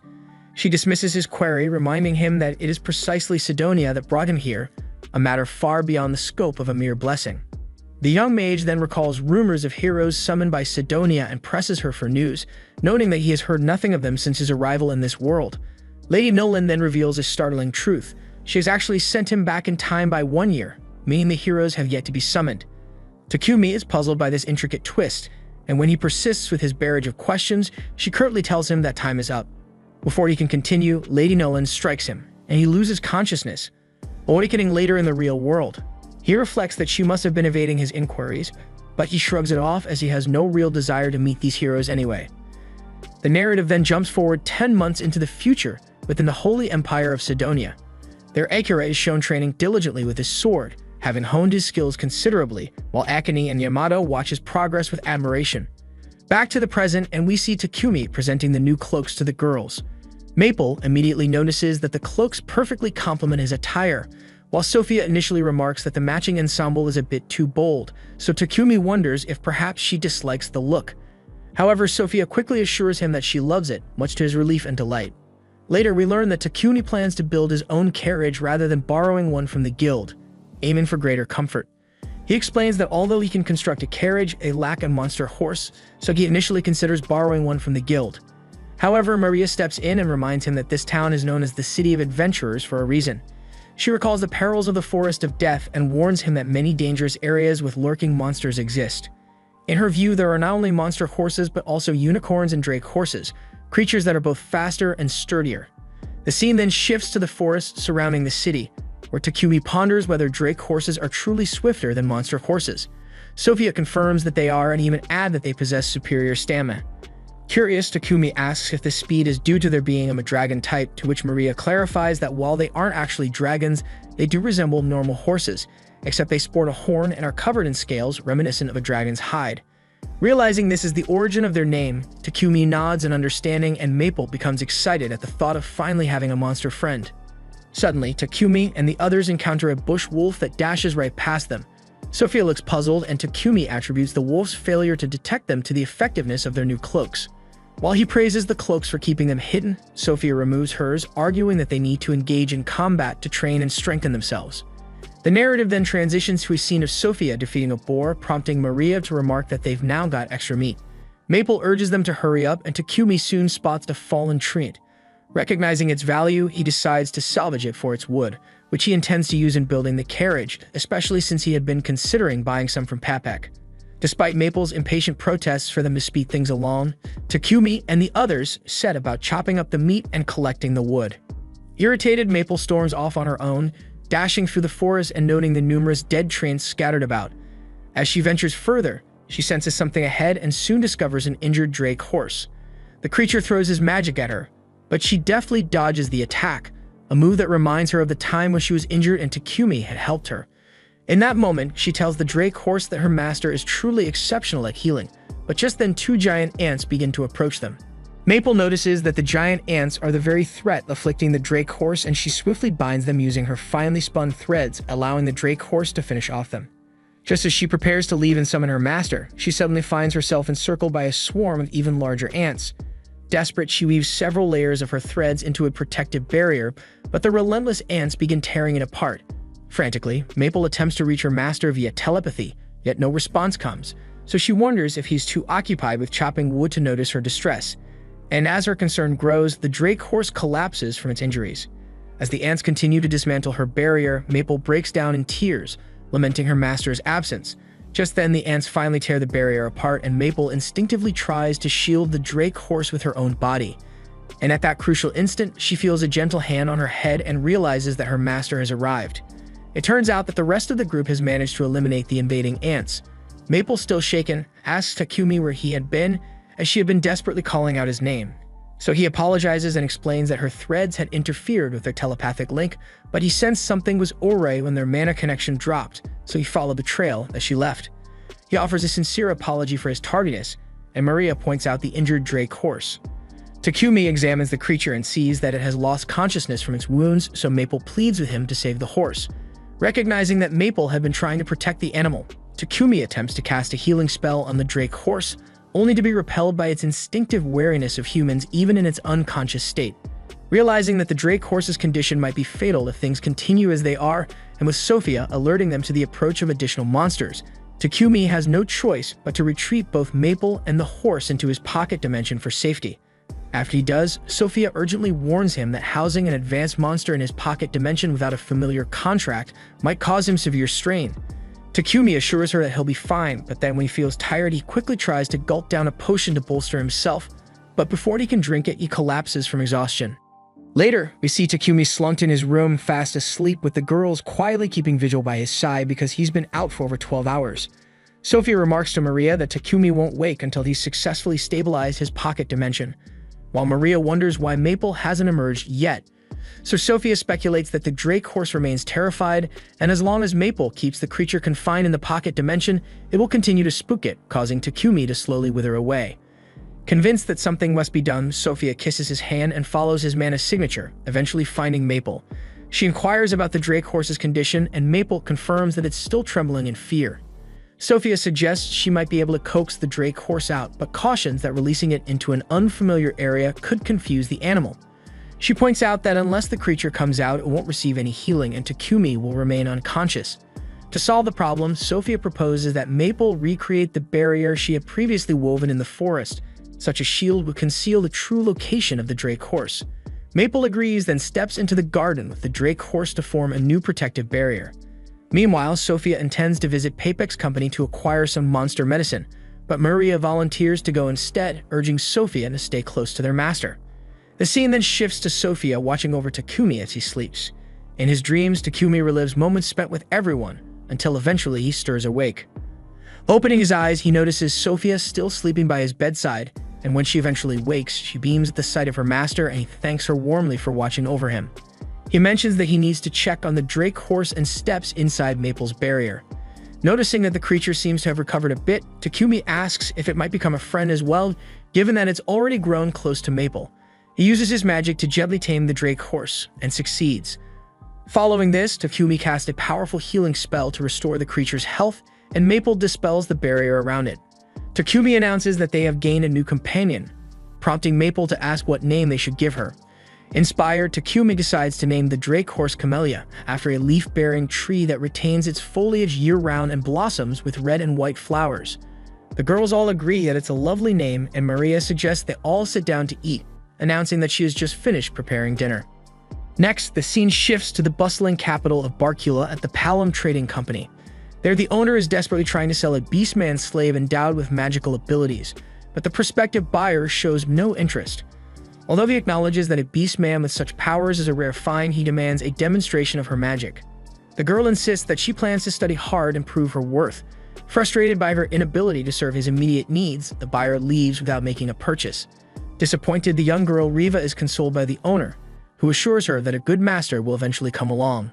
Later on, we find Riva alone in her modest room, lost in thought. She recalls the days when she still lived with her family, days marred by financial hardship that forced her to leave for the city to save some money, and with a promise to send money back to her brother. Yet despite all her efforts, she hasn't managed to fulfill that promise. The narrative then transitions to Takumi's mansion, where Maria casually inquires whether he plans to visit Gambo's workshop once more. Takumi confirms that he does, explaining that his carriage urgently requires some expert blacksmith work. Sophia, ever the warrior, points out that he recently took on an extra order for potions and refrigerators and hasn't had a moment's rest in days.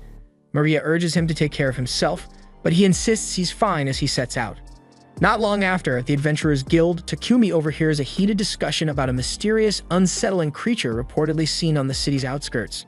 Curious, he approaches the receptionist, who explains that recent reports have described a bizarre creature roaming near the city's edge. He even shows him a crude sketch, noting how strange it is that no significant damage has yet been recorded. Then when asked about his own presence, Takumi reveals that he's here to register a new pet. The receptionist's eyes light up with excitement. He remarks that it takes something truly extraordinary to surprise him these days. Then, to everyone's astonishment, Takumi unveils his pet camellia. Almost immediately, the guild members notice that Camellia bears an uncanny resemblance to the creature in the sketch. Alarmed by this startling coincidence, the guild master swiftly summons Takumi for a private discussion. Meanwhile, as the town bustles around, Sophia strolls through the streets, her thoughts still lingering on her recent trip to Mulan Trading Company.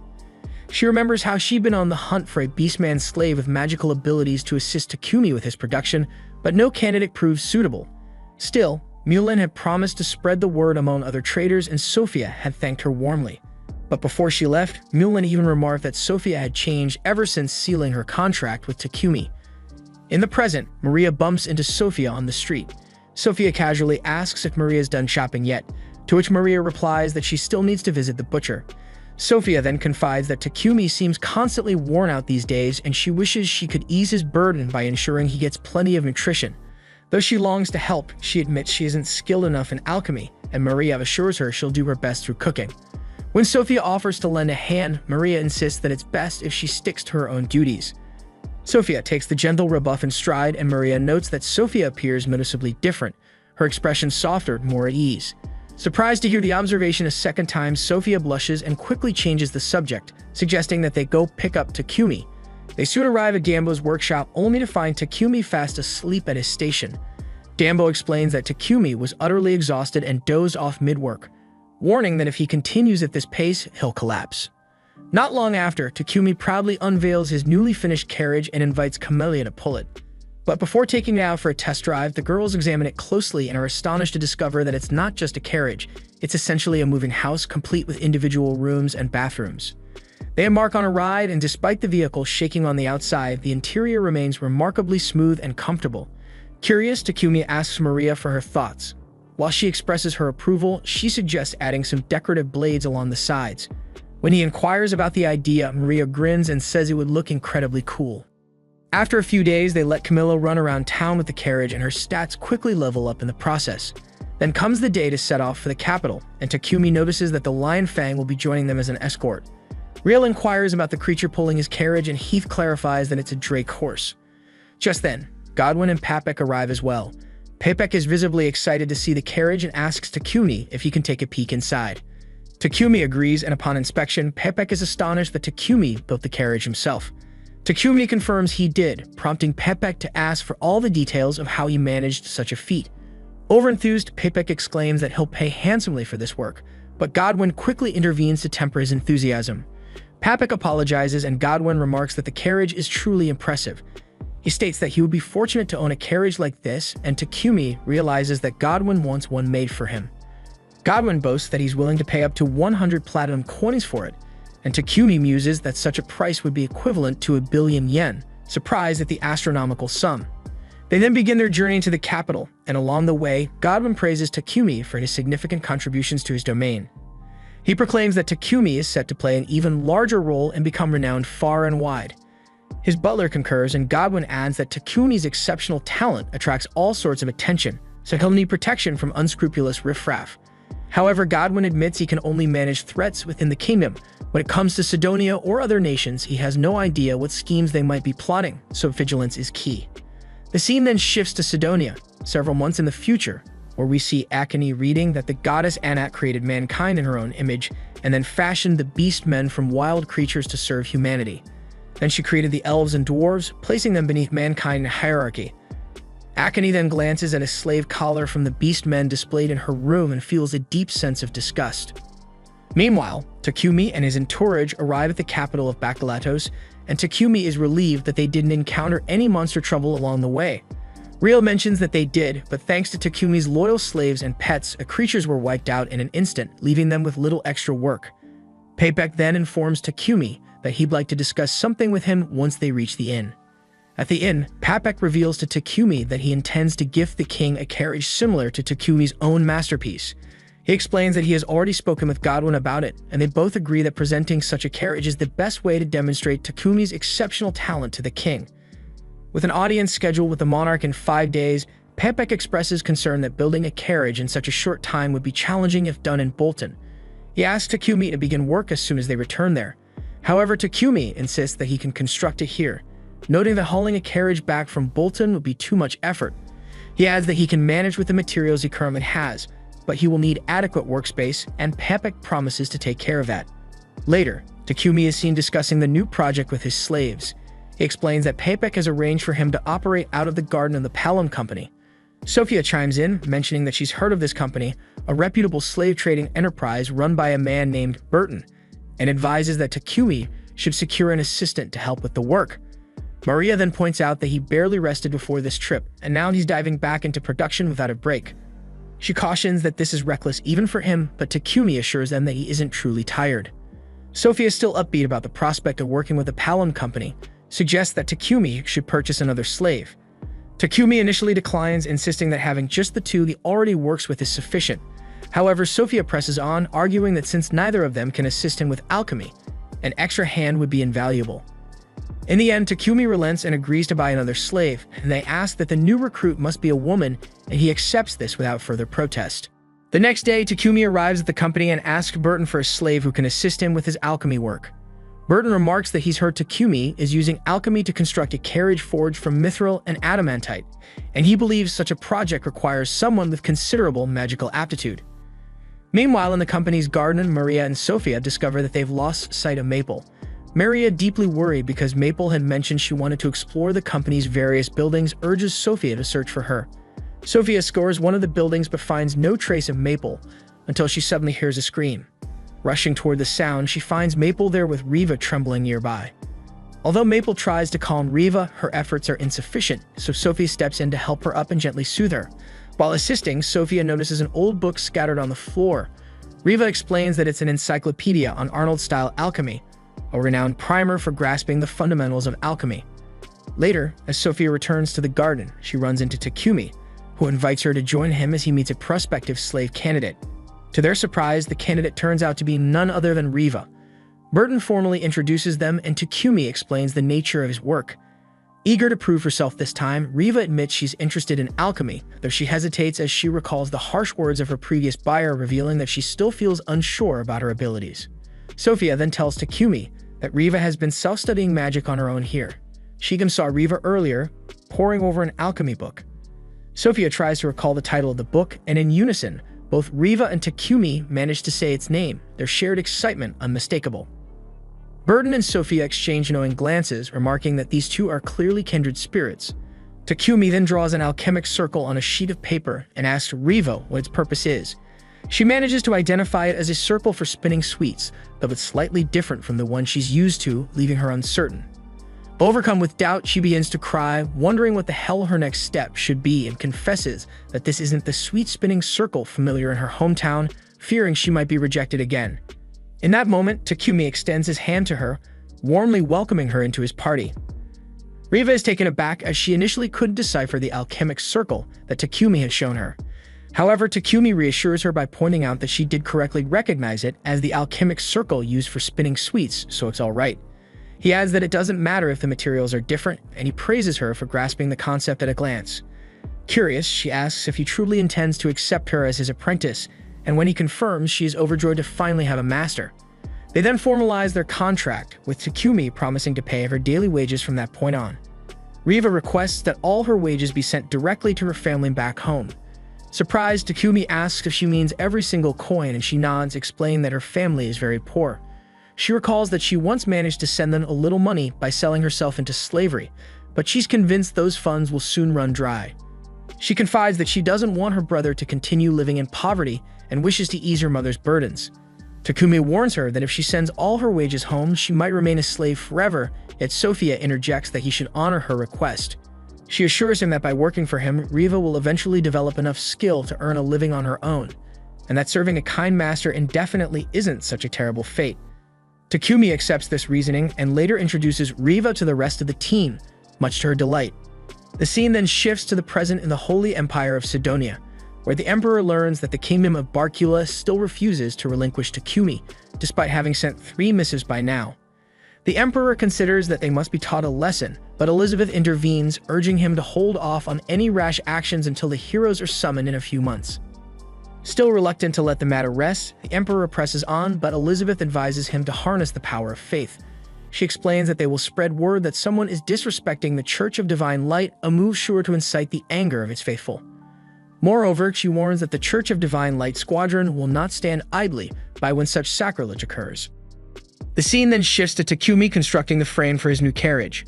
Riva watches in awe, remarking how incredible it is that he can use such a complex alchemy circle to synthesize adamantite. Takumi laughs and tells her that it only appears advanced and assures her that she'll be able to create similar circles soon enough. Although Riva hesitates even how sophisticated they look, Takumi emphasizes that the most important trait for an alchemist is to get excited about the process, and she already possesses that spark. Later, we see that the day has come for Takumi to meet the king, and his carriage is finally complete. Then an elderly man approaches to inspect it, asking if it truly belongs to him. Takumi replies that he built it for the king, and the old man is even more impressed than he had heard. Takumi is taken aback when he wonders how the man knows his name, and then Papek and Godwin rush over, referring to the elderly visitor simply as the king. Takumi is shocked to discover that he is indeed in the presence of the king, who bows down to him, and Godwin and Papek follow suit. Godwin comments that he had expected their audience to be held in the grand chamber, while the king explains that he just wanted to thank Takumi without any of the usual formalities, leaving Takumi to wonder what exactly that meant. The king goes on to say that thanks to Takumi's ingenious solution, they now have a fix for the sewage problem that had long plagued the kingdom. Takumi, bowing his head in gratitude, pleads with the king not to overdo the praises. The king then apologizes, explaining that under normal circumstances he would hold a lavish banquet in Takumi's honor, bestowing grand rewards and even a peerage, but that such ostentatious gestures would only attract unwanted attention in Takumi's particular case. Unconcerned with titles or riches, Takumi thanks the king for protecting him from Sidonia, to which the king modestly replies that it was simply his duty. Takumi is moved to see that the king truly values his people above all else, and after receiving a modest reward for solving the sewage crisis, he departs. As they leave, the king instructs his trusted ministers to keep the details of their meeting strictly under wraps, so they issue an immediate gag order. Still, they all agree that Takumi's influence is bound to grow, and that his identity might soon become public once the magical devices are exported to other nations. The king admits that this possibility worries him, and he is convinced that the Church of Divine Light will retaliate if the secret ever gets out. Several days later, Takumi and his crew are back in their mansion, which he ended up purchasing from Papek. Later, we catch him in a heated discussion with one of his slaves. He's pissed off that they keep forgoing their wages. Maria tries to calm him down, saying it's fine since he already provides food and other necessities, and she's content with a regular allowance. Sophia echoes her sentiment, but Takumi insists that they should actually take their wages, even if they don't need them, because having some savings is important, especially since their contracts with him will eventually end. Sophia then declared with heartfelt conviction that she plans to serve him forever, convinced he'll kick the bucket before she does, and then she'll guard his grave for the rest of her life. Meanwhile, Maria quips that she just wants to die a day after her master and be buried right next to him, though Takumi can't quite wrap his head around their odd affections. The scene then shifts to Sidonia in the present, where someone shows Elizabeth a contraption they're using to purify toilets in Bolton. The messenger explains they snagged one of these devices during an infiltration of Bacalatos, and Elizabeth immediately deems it a heretical piece of junk. She wonders if they don't give a damn about the wrath of the goddess, and the messenger informs her that most believers in the Church of Divine Light are itching to decisively crush the source of this evil. Elizabeth agrees, ordering the messenger to dispose of this cursed contraption before it spreads any further. Shortly after, we learn that Riva wants to register with the guild. She tells Takumi she'd like to join him as an adventurer, convinced that the experience will help her sharpen her alchemy skills and become a better craftsman. Takumi finds her reasoning sound. After all, adventuring can boost one's mana, and he promptly registers her at the guild. Riva was overjoyed to be accepted and gratefully thanked Hans for his help in sending her reward money back home at an exceptionally low cost, a service that Hans explained was common among adventurers. Hans then asks Takumi if he has come up with a party name yet, but Takumi hasn't managed to decide on one. So Hans says that Takumi's party is one of the top-class groups in their guild and that they really should pick a name soon. Takumi, however, isn't convinced they need one. After all, he isn't planning on becoming a professional adventurer. He grumbles that they aren't exactly like the Lion's Fong with clear role divisions. Instead, they're just a ragtag bunch of misfits. He even laments that things would be different if he could fight on the front lines. Overhearing this, Barak steps in, declaring he's going to help him out. Takumi again insists that he's not aiming to be a full-time adventurer, but Barak is having none of it because he already vows to train him, and soon enough we see Barak tossing Takumi around like a rag doll. While pounding on him, Barak demands that Takumi come up with a name for their party. Every suggestion Takumi offers is so ridiculously bad that it makes Barak furious, and he continues to hurl him about. He keeps roaring to him that he just needs to think of a name that actually reflects who are they. And by watching this chaotic scene, Riva wonders if being an alchemist is really supposed to be this damn hard. Later on, as Maria tends to Takumi's bruises, he asks his servants if they have any suggestions for a party name. He complains that every time he rejects a name, Barak throws him around like he's worthless. The servants offer a few suggestions, but none fare any better than his own feeble attempts. Sophia remains silent through it all. And it soon becomes clear she's absolutely pissed at the guild master for beating Takumi up so horribly. She declares that she's going to make him pay and starts heading to the guild, but Takumi stops her, insisting that the guild master was just training him. In fact, he reveals that thanks to the beating he took today, he actually managed to level up some of his skills. Sophia decides to stand down for now, and Takumi resigns himself to the fact that his suffering will likely continue until he finally picks a decent party name. The scene then shifts to the Empire of Sidonia, 10 months into the future. There we see Yamato locked in combat with the captain of the guards, overpowering him with sheer brute strength. Akira, watching from a distance, scoffs and calls Yamato nothing more than a brute who relies solely on muscle. Akane chimes in and asks if he thinks he's better than him, to which Akira boasts that he is. After all, he's a hero. She reminds him that all three of them are heroes, and when he tries to ask her out to hang out, she storms off, having no intention of wasting her time with a cocky jerk. Later, we see Akane curled up in her room with a book, pondering how the Church of Divine Light preaches human supremacy. Yet based on what she's heard around town, there's another religion, and it's the Church of Creation, which teaches that all races are children of Nolan. She suspects that this nation is dominated by the Church of Divine Light that summoned them, and she's convinced there's a hidden agenda behind their summoning. Although they claim it's all for world peace, she can't help but wonder what they really want from them. The scene then shifts to Takumi, who is handing a ring and a staff over to Riva, explaining that these items will help her activate spells. Riva remarks that they'll come in handy on their next adventure, while Maple can't help but feel jealous that only Riva is receiving new weapons. Not to be outdone, Takumi reveals that he's crafted Wolverine claws specifically for Maple, assuring her that they won't interfere with her thread manipulation, and he even mentions that Riva helped her make them. This gesture makes Maple smile broadly as she thanks them both.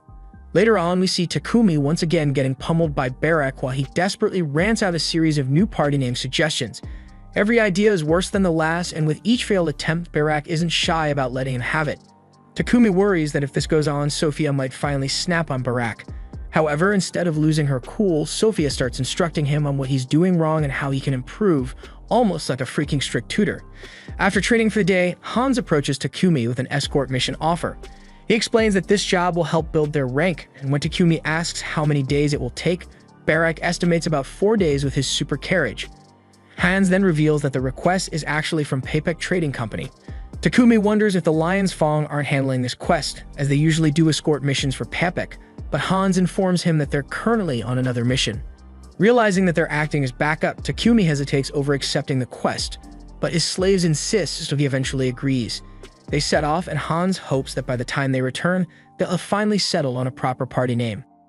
Later, we see Takumi and his group escorting Thomas along with several of Papek's shipments. Thomas expresses his relief at having such capable guardians by his side, and Takumi, ever vigilant, hopes that no monster attacks will occur along the way. Thomas adds that, in addition to the toilet, he's delivering a variety of devices this time, and the company president has even instructed them to secure some milk. Takumi is taken aback to learn that milk even exists in this world. Thomas goes on to explain that the town of Kilbus is also famed for another everyday product, which they call cheese. Takumi is surprised once more, and after traveling a bit further, they encounter two rival groups of monsters on the verge of clashing over territory. In a dazzling display of power, Camellia obliterates them all in one swift attack, leading Thomas to remark that such a show would surely keep any further monster trouble at bay. Soon after, they arrive at Kilbus, where Takumi and his team sit down to enjoy a hearty cream stew. As they savor the dish, Takumi muses that while the stew has room for improvement, its nostalgic flavor is undeniable. He reminds everyone that they must purchase both cheese and milk before departing, prompting Sophia to decide to head to the market later that evening. That night, the group gathers to savor cheese with bread, a combination so delicious that Riva insists on sharing it with her mother and little brother. Takumi reflects on how it feels like only a few months have passed since he arrived in this world, yet those months have stretched into years in his heart. He admits that he'll never be able to return to his old life, and he finds himself strangely nostalgic, Perhaps it's the milk and cheese that stir these memories. Curiously, he asks Sophia if they have rice in this world, and she replies that while grain is available in the kingdom of Samandor, rice is not found in Bolton. Maria then says that they were selling some rice in the capital, and Takumi is disappointed that he didn't manage to grab any while he was there. He then asks Sophia if she ever misses her homeland and its food, to which Sophia replies that she prefers the present to dwell on memories of her hometown. She explains that she endured a curse for over 50 years, but forming a contract with him has given her a whole new lease on life, as if he'd finally given wings to a caged bird. She says she only looks forward to the future, not back at the past, and the others nod in agreement. This gives Takumi an idea for their party name, and he declares that their group will be called Wings of Nolan. He explains that by giving each other wings, they can move forward together, so the name suits them perfectly. Everyone likes the name, and 2 nights later, they return to Bolton. As they enter their mansion, Takumi immediately notices a paralyzing poison lingering in the air, and some strange-looking men seize his friends. One of them approaches him with a knife intent on killing him, but Maple swiftly disarms the assailant, and Takumi follows up with a powerful hit to his stomach. The other attacker then lunges at Takumi, but he counters with some new wrestling moves, taking him down quickly before finishing him off with a punch to the guts. Afterward, he heals his friends, and Sophia apologizes for failing to protect him. Takumi shrugs it off, and Maria inquires how he managed to avoid paralysis. He explains that both he and Maple have developed poison and paralysis resistance, though he admits he still feels a bit numb. Maple then asks what they should do with the intruders outside, revealing that she has captured several assailants while leading Camilla to her stable. She had sensed that there might be more inside the house as well, which is why she hid herself in the pocket dimension. Sophia speculates that this attack was premeditated and suggests that they seek help from the guild. Takumi then instructs her to bring Barak from the guild. Soon after, we see a carriage transporting the captured assailants away, and Barak advises Takumi to report the incident to the Lord, noting that it's a serious matter. The following morning, Takumi meets with Godwin, who reveals that the assassins who attacked him last night were from the Divine Light Squadron, a group of zealots even by Holy Sidonia Empire standards. These fanatics eliminate anyone they believe defies the Church of Divine Light, often taking action on their own initiative.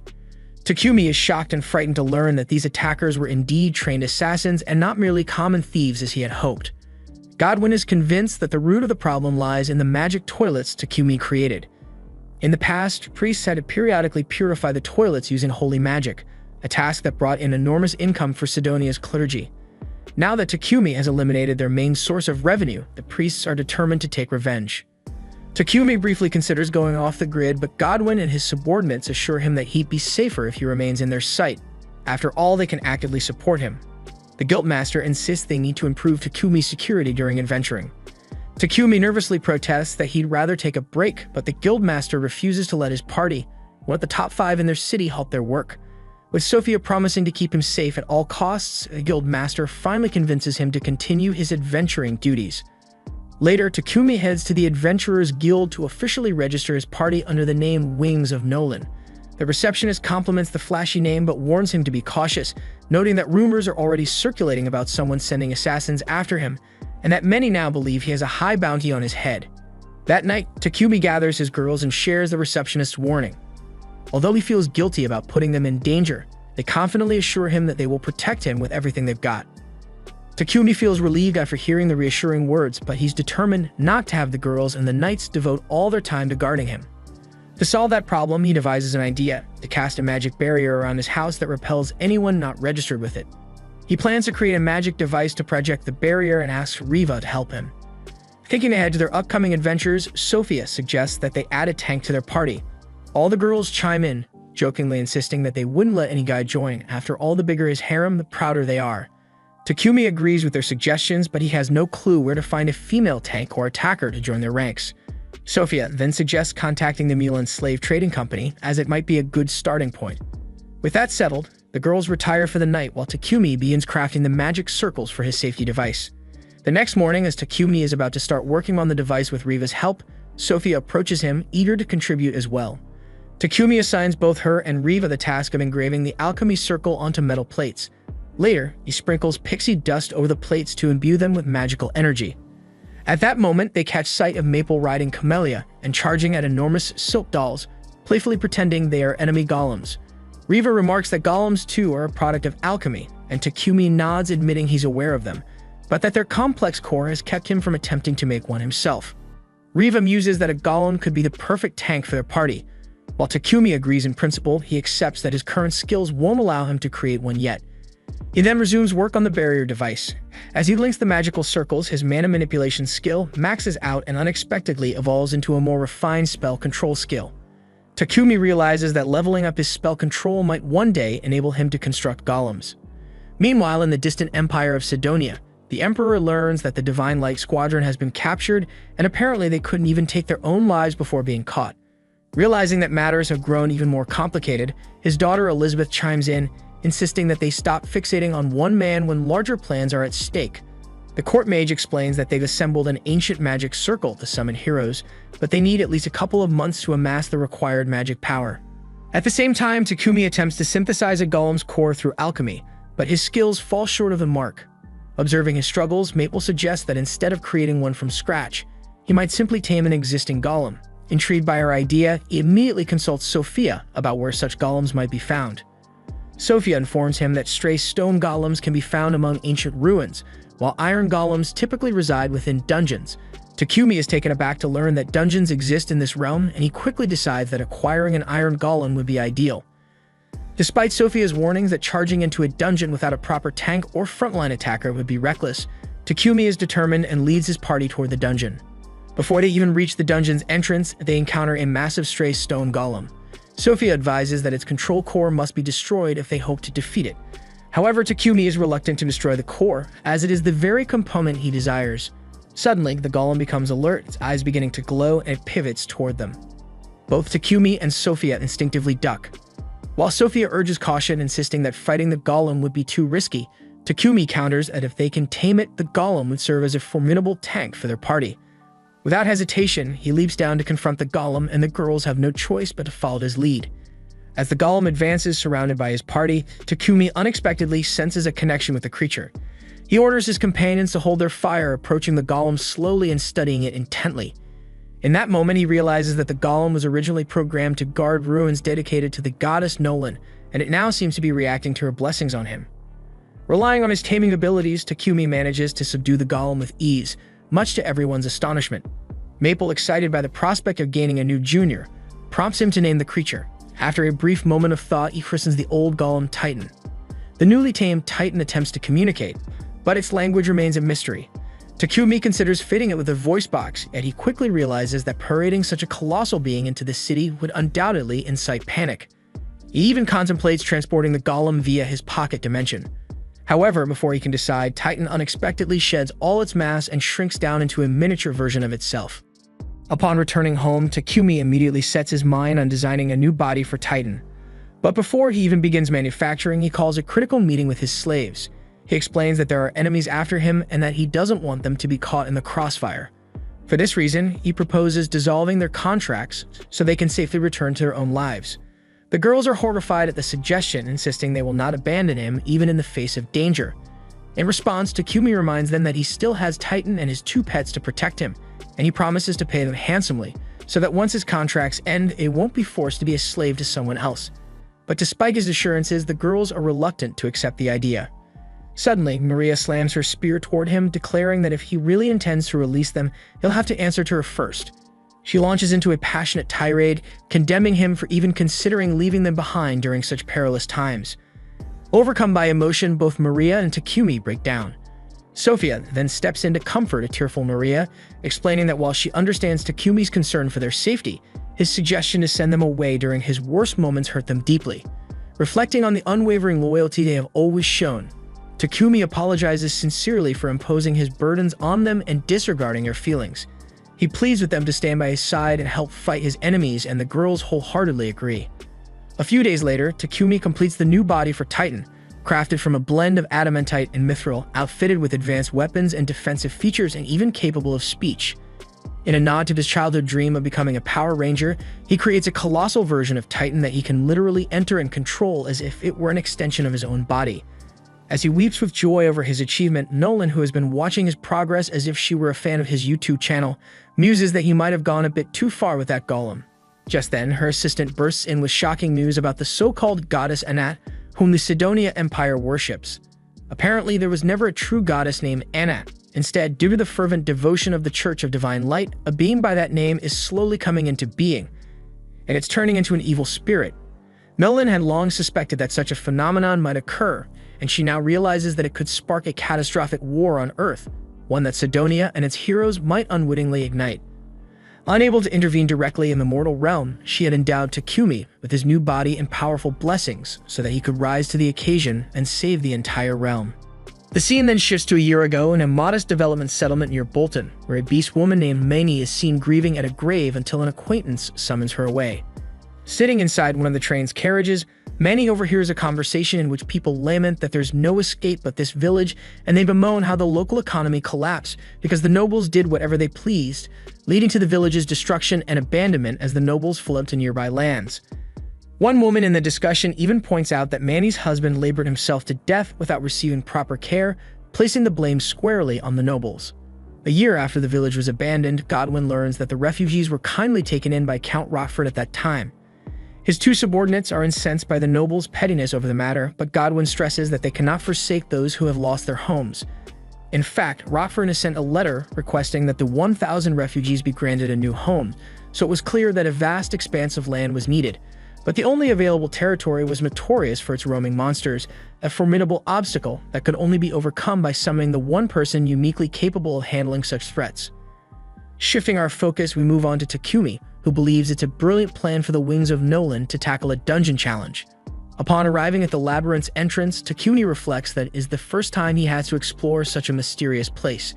And out of the many available dungeons, they chose one rated as the second most difficult, the Beast King Forest, which, although located underground, boasts expansive skies and lush woods. Inside the dungeon, even though the monsters are far more powerful than those encountered outside, the party's rigorous training gives them an advantage. Thanks to Maple's sharp senses, they detect enemy movements early, allowing them to launch surprise attacks and set up effective defenses.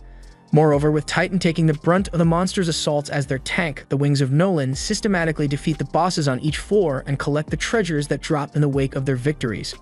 After an entire day of exploration, the team finally reaches the labyrinth's final floor.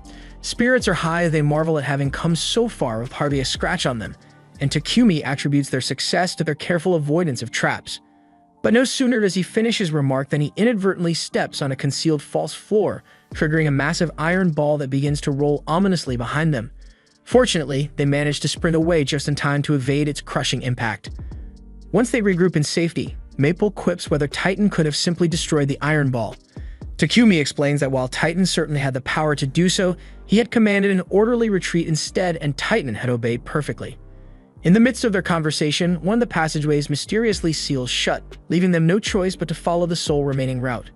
Takumi senses that this new path leads to an uninviting locale, and as if on cue, an S-rank Earth Dragon suddenly emerges from the shadows. The sight makes Takumi long for the might of the great Titan, wishing he had been with him to confront this formidable beast. The ensuing battle clearly favors the dragon, whose relentless assault forces the Wings of Nolan to remain perpetually on the defensive. Seizing a brief opportunity, Takumi orders Titan and Maple to secure the dragon's tail, effectively preventing the creature from using it to its advantage. Titan promptly clamps onto the tail, while Maple casts a web to further immobilize the beast. Capitalizing on the moment, Sophia thrusts her spear into one of the dragon's limbs, followed in quick succession by Takumi's precise wind cut, Riva's explosive fire barrage, and Maria's scorching fire lance. At the same time, Titan is instructed to summon the Light of Judgment. Although this combined assault convinces Riva that the dragon has been vanquished, Takumi remains skeptical, knowing that the foe is far from defeated. In a sudden twist, the winged dragon rises from the smoldering ashes and unleashes a torrent of fire at Titan, inflicting devastating damage. Amid the chaos, Sophia discerns that the dragon's flank is its weak point. Seizing the moment, Takumi summons Camellia, commanding her to charge and deliver a powerful headbutt to that vulnerable side. Not long after, Takumi himself advances, imbuing his sword with electrical magic before hurling at the dragon. The enchanted blade strikes true, and the dragon disintegrates into nothingness, signaling the triumph of the Wings of Nolan and securing both the final treasure and the entire dungeon for them. To everyone's astonishment, Camellia begins to grow in size as she evolves. Scooping up a fragment of the dragon's remains from the ground, Takumi envisions the possibility of crafting fascinating new items from this rare, powerful material. After emerging from the dungeon, Takumi is promptly summoned by Godwin. In a private meeting, Godwin explains that in the southern reaches of his domain lie vast untapped lands, and it's a wild frontier abandoned by settlement because monsters roam freely and render the area perilous. He recounts that in the past, the kingdom of Triaria once invaded this region. Not only did they suffer a crushing defeat, but the resulting fallout also plunged their own kingdom into decline. Takumi interjects, mentioning that he's heard the region is rich in unexplored adamantite and mithril. Sensing an opportunity, Godwin suggests that Takumi spearhead the establishment of a new development settlement on this land. He cites the success of Board Village, where Takumi had quickly erected a resilient wall around the territory, as evidence that he is more than capable of replicating such a feat. Godwin's assistant then provides more details, revealing that there is a river and a spring approximately 105 miles south of Bolton. This location, with its dependable water source and relative distance from dangerous monsters, would be an ideal starting point for a new settlement. Meanwhile, Sophia is still deeply concerned about her master's safety due to his ongoing pursuit by the fanatical Divine Light Squadron, expresses her worries. Godwin, aware of the precarious timing, laments that he must press this development project despite the delicate circumstances. However, he explains that there is an urgent humanitarian need. A settlement had been abandoned a year ago when the nobles' corruption brought development to a halt, leaving its residents homeless and forcing them into refugee status in Bolton and Rockford. The plan now is to rebuild quickly and provide new homes for those displaced. Moved by his own past hardship of homelessness, Takumi accepts the mission without hesitation, knowing he cannot leave these people destitute. The people of Board Village, who had once welcomed him with open arms, serve as a reminder of the importance of community. Later on his mission, Takumi opts out of a nightly escort, so Nolan's wings end up journeying alone to the development site, a region blessed with abundant water and a favorable climate. There, his team uses earth magic to raise sturdy walls and dig deep moats around a budding fortress. They also construct internal roads, build aqueducts, cultivate timber groves, and systematically eliminate nearby monsters. After working for a while, Takumi tells Sophia to return to Bolton and summon the new residents for this promising new settlement. When Sophia arrives and relays the news, Godwin is utterly astonished that the settlement has been completed and is ready to welcome refugees after only 10 days of construction. Consequently, a convoy carrying the displaced people is dispatched. Along the journey, the refugees murmur among themselves that they're being sent to the southern border, an undeveloped, monster-infested wasteland where they fear they're destined to perish, merely to rid the nobles of their burdens. From their overheard conversations, it appears that the entire operation was entrusted to a man sent from Bolton, a rich, callous individual who treats the poor as nothing more than disposable pawns. At the journey's end, the warriors tasked with escorting the convoy are left speechless by the sheer size of the wall encircling the new settlement. Their amazement deepens when they notice not only perfectly constructed houses, but also a castle standing proudly in the center of the area. When the escort officer meets Takumi, he explains that he was busy preparing the soil for agriculture and assures the officer that the wall is robust enough to repel any invaders, unless of course they're dragons. The officer presses for details about the castle, and Takumi explains that it's intended as a residence for the settlement's governors, given that there are already plenty of houses for the residents. He adds that the settlement includes a barracks for the knights and even a sophisticated sewage system that employs septic tanks alongside magical devices. The officer is incredulous and unable to fathom how this young man managed to develop such an advanced settlement in just over 10 days, and he even accuses Takumi of resorting to magic, an accusation to which Takumi makes no attempt to refute. As the new city is unveiled, a few refugees murmur doubts about whether they can truly thrive there. At the same time, Sophia approaches Mani, puzzled as to why she appears alone in her new home.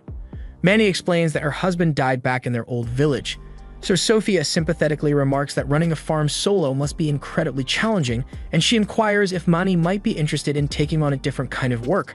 When Mani remains silent, Sophia vows to consult her master about potential opportunities. Mani is surprised to learn that Sophia even has a master, and Sophia explains that this master was responsible for constructing the settlement. And given everyone's busy schedule, he might even need someone to handle cooking or similar tasks. With that, Sophia heads off to speak with Takumi, promising to return later to check in on Mani. Hours later, Takumi presents Mani with an offer to work for him and attend to his needs in exchange for a salary to be negotiated later. As the proposal sinks in, memories flood Mani's mind, recollections of hushed conversations in the carriage about how one should no longer trust the nobles, and bitter recollections of how her own husband perished at the hands of the rich's greed. Overwhelmed by the fear that history might repeat itself and lead her into further despair, she adamantly refuses, confessing that she cannot bring herself to trust Takumi. Maria tries to reassure her that Takumi is not like the other nobles, but Takumi ultimately decides to set aside the offer for now. After the meeting, Manny feels that she can no longer remain in that environment. She fears that her blunt honesty will only invite persecution or worse. In a swirl of conflicting emotions, she wonders if her outburst was simply an unconscious expression of justice, a way of venting the deep-seated pain inflicted by the aristocracy, or perhaps just a desperate attempt to express her long-held frustration at being powerless. Lost in these thoughts, Manny is suddenly ambushed while making her way toward the forest. Immediately, Maple races off to alert her master that a horde of monsters is invading the territory. In response, Takumi quickly consults Dorn, the escort officer, and orders that all bridges be raised and every resident shielded. Takumi asserts confidently that no monster can scale the wall, and that Nolan's wings will take care of any enemy lingering outside. Meanwhile, Mani scrambles desperately for shelter behind the protective wall, but tragically fails to reach the raised South Bridge in time. Concern ripples through the community as residents inform Maria that they haven't seen their friend. The only clue is that she was last spotted heading through the South Bridge. Worried, Takumi summons his entire group, and soon they are all transported outside on the mighty Great Titan. In the ensuing chaos, we find Mani cornered by two monstrous wolves. For a brief, grim moment, she contemplates that perhaps she was destined to meet her end in this very place.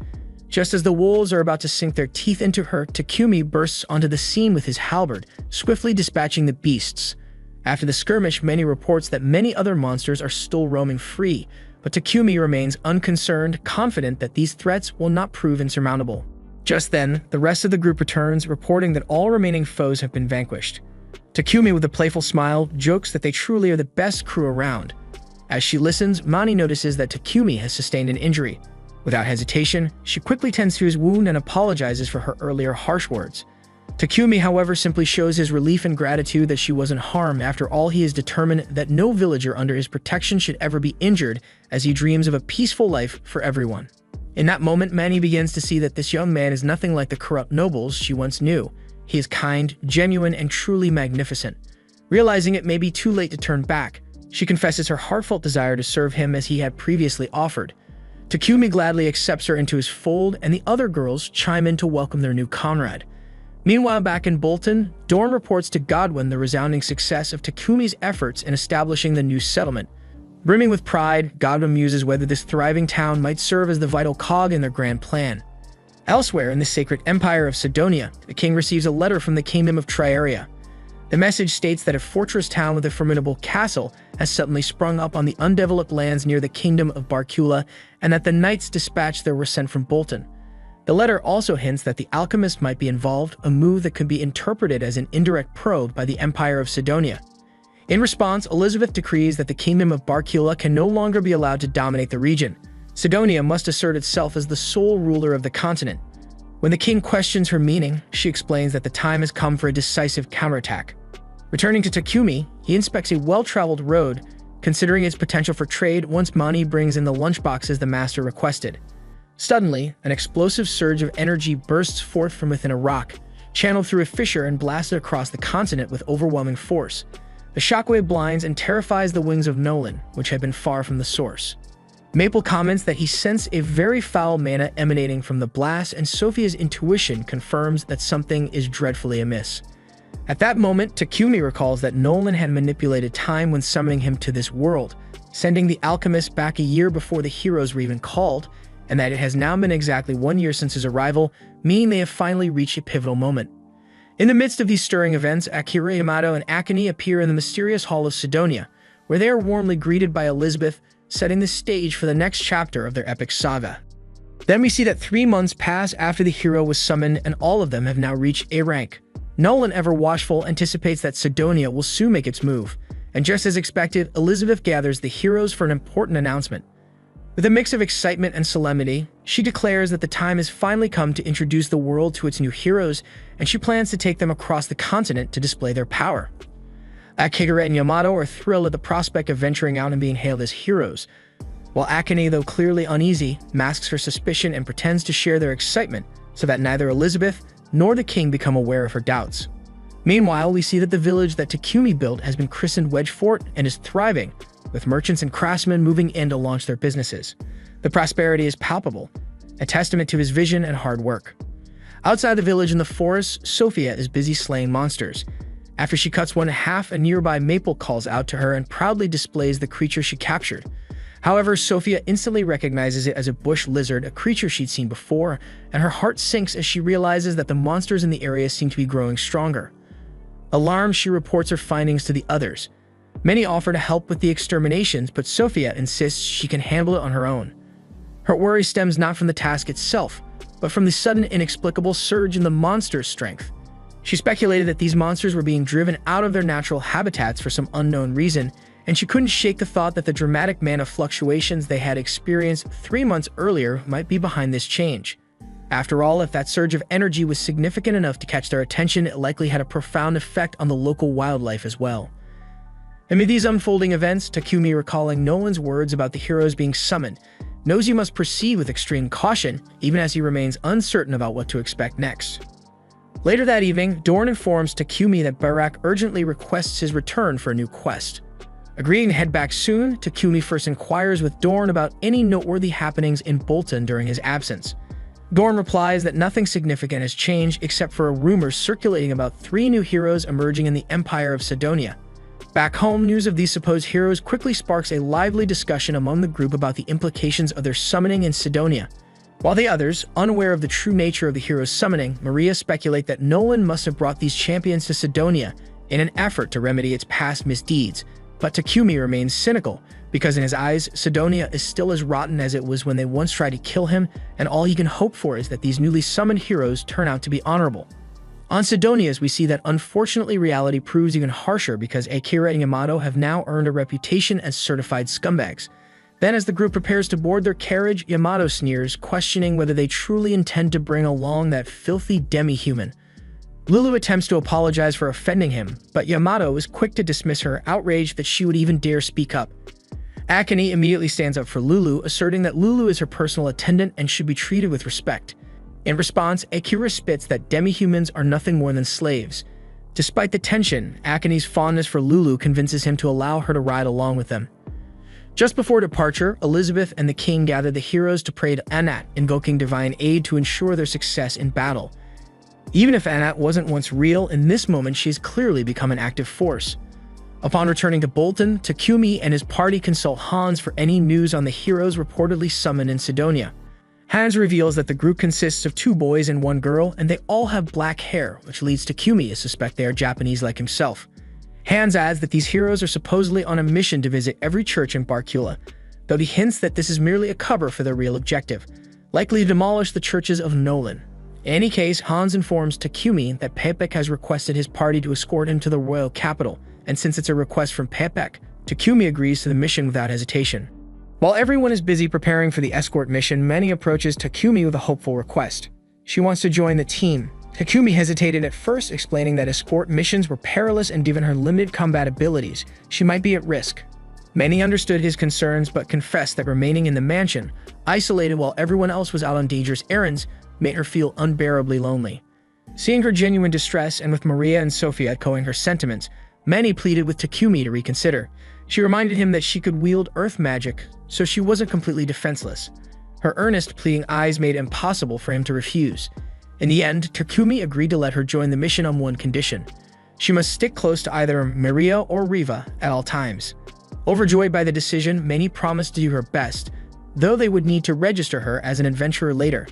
Meanwhile, as the heroes made their way toward Barkula, Yamato and Akira grew increasingly frustrated by the jarring bumps of their carriage, which lacked any form of suspension. Akira mentioned that he'd heard of a carriage with suspension invented over in Barkula and expressed a strong desire to get one for himself. Not stopping there, he also joked about the abundance of elves in Barkula, suggesting to Yamato that they could even bring some back for their amusement. Yamato readily agreed until the Knight Captain reminded them that Barkula had strict laws against exporting slaves. But neither Akira nor Yamato cared about such regulations. Being top-tier adventurers well past level 30, they felt untouchable by any law on this continent. Hearing their cavalier attitude, Akane grew deeply troubled. Determined to prevent any further trouble from erupting, especially now that they were headed for the royal capital of Barkula, Akane resolved that she must do something to rein in their reckless behavior. A few days later, having successfully completed his escort mission, Takumi arrives at the royal capital. There, the receptionist announces that he, Sophia, and Maria are being promoted to A rank status, while Riva is bumped up to D rank. As she calls for their guild cards to process the promotions, a sudden uproar erupts at the back of the guild hall. The heroes have arrived, making an enormous scene. Akira barks for everyone in the guild to clear out so he can push forward. When a guild patron dares to speak up, Akira viciously gut punches him for no apparent reason. As if that weren't enough, Akira and Yamato soon spot Takumi, accompanied by his beautiful slaves, and they dismiss him as just another insignificant adventurer. In a show of arrogance, Akira demands that Takumi immediately hand over the women. Irritated by their insolence, Takumi refuses, still keen on avoiding an all-out brawl. He tells them to leave him be. But Akira's inflated ego won't allow him to back down. He draws his sword and charges at Takumi with lethal intent. But with effortless skill, Takumi dodges the blow, then uses his alchemy to destroy Akira's sword, and when Yamato attacks next, Takumi simply flips him onto the ground like it's his rightful place. Witnessing this, Akane is left astounded that Takumi could defeat both adversaries so easily, while Akira, devastated by the loss of his sword, threatens that Takumi will regret this encounter. Calmly, Takumi retorts that Akira is in no position to issue threats, pointing out that he just got his ass handed to him, and that drawing his sword inside the guild is a major offense that will only land him in deep trouble. Though Akira begrudgingly accepts Takumi's logic, he vows to exact revenge someday. Once the two troublemakers withdraw, Akane rushes up to Takumi to apologize on behalf of her fellow heroes. Takumi reassures her that she isn't at fault. In that moment, Akane introduces herself, her intuition whispering that Takumi is the person she's been seeking. But before she can say more, Lulu arrives, urging Akane to leave. Sensing that Akane still has something unsaid, Takumi leans in like a gentleman and tells her he'll be waiting at the lakeside hotel that night. Later that evening, Takumi recounts the entire debacle to the girls, lamenting that those so-called heroes don't even deserve the title given their crude behavior. Yet he notes that the young woman in their group struck him as decent, hence his invitation to meet at the hotel. Now, however, he frets over how Akane will manage to slip away from her Sidonia escorts unnoticed. Sure enough, it turns out she did get caught, and soon she finds herself on the run from the Sidonia guards, with Lulu by her side, all in a bid to meet Takumi. The guards close in on Akane, but just then Sophia appears and swiftly knocks one of them out while Maple drives the other away. Soon after, Sophia escorts Akane to the hotel where she meets with Takumi. Once inside, with no Sidonia guards in sight, Akane cuts to the chase and asks Takumi if he is Japanese. Although Takumi initially tries to dodge the question, fearing that such information might leak to Sidonia, but Akane vows she won't tell a soul. Convinced that she can be trusted, Takumi admits that he is indeed Japanese and reveals that his presence here is connected to the recent summoning of heroes. His party is taken aback, as this is the first time they've heard him mention anything of the sort. Realizing there's no longer any point in keeping the secret, Takumi gathers everyone and demands they promise to keep this knowledge confidential. Once all agree, he launches into a detailed account of everything that transpired before he was transported to this world. He half expected them to dismiss his tale as a lie, but to his surprise, the girls find it entirely plausible that he hails from the same world as the heroes and is acting on behalf of Nolan. Based on Takumi's revelations, it becomes evident that Sidonia is the true villain here. The fact that the heroes have been summoned only deepens the threat. Akane then inquires if Takumi believes Sidonia intends to wage war on the neighboring nations. While such a scenario is within the realm of possibility, Takumi points out that neither Akira nor Yamato are strong enough on their own to launch a full-scale war. Instead, it's far more likely that Sidonia intends to use the heroes to incite the masses into starting a war. Even if a war doesn't break out, the mere presence of the heroes could spread the influence of the Church of Divine Light, which is equally concerning. Akane apologizes profusely for driving Takumi into this mess, but he reassures her that it's not her fault. After all, they were all summoned here against their will by Sidonia's machinations. Then turning to another point, Takumi wonders why Akira and Yamato, if they too hail from Japan, behave so despicably now. It's hard to imagine they were ever like that before arriving here. Akane shrugs, admitting she doesn't know exactly what changed them, but she recalls that both Akira and Yamato were kind-hearted individuals before they began their training in Sidonia, after which their personalities underwent a drastic transformation. Takumi finds it all very odd, so he asks Akane if they were ever given anything unusual to eat, but she has no idea because she never trusted Sidonia from the start and always cast purification magic on her food before eating it. But Akira and Yamato, not being as proficient with light magic, might have been unknowingly drugged or even brainwashed at some point. Overwhelmed by the thought, Akane falls to her knees before Takumi and begs him to save her and Lulu, insisting they can't go back to Sidonia after what has happened. Takumi gently chides her to stop kneeling, assuring her that he would never abandon a fellow Japanese girl, and suggests they head back to his mansion in Bolton for now. A short carriage ride later, everyone arrives back in Bolton. To lift Akine's spirits, Maria prepares a hearty cream stew. The rich aroma and taste astonish Akane, something she hasn't enjoyed in ages, and she is so moved that tears stream down her face.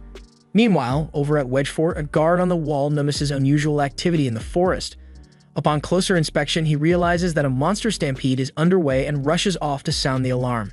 Back at Takumi's mansion, as night falls, Akane and Lulu have already gone to bed, while Takumi is busy in his workshop with Riva.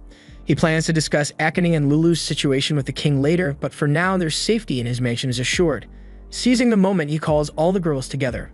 Once assembled, Takumi makes a bold announcement. He is going to dissolve everyone's slave contracts immediately.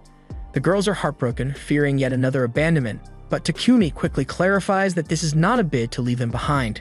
Facing ever greater dangers ahead, he wants them all to stand with him as equals, true members of his family, and free from the bonds of a slave contract. With that, he dispels the contracts.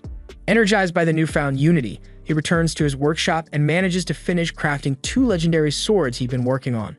However, before he can test the blades, a notice from the guild arrives.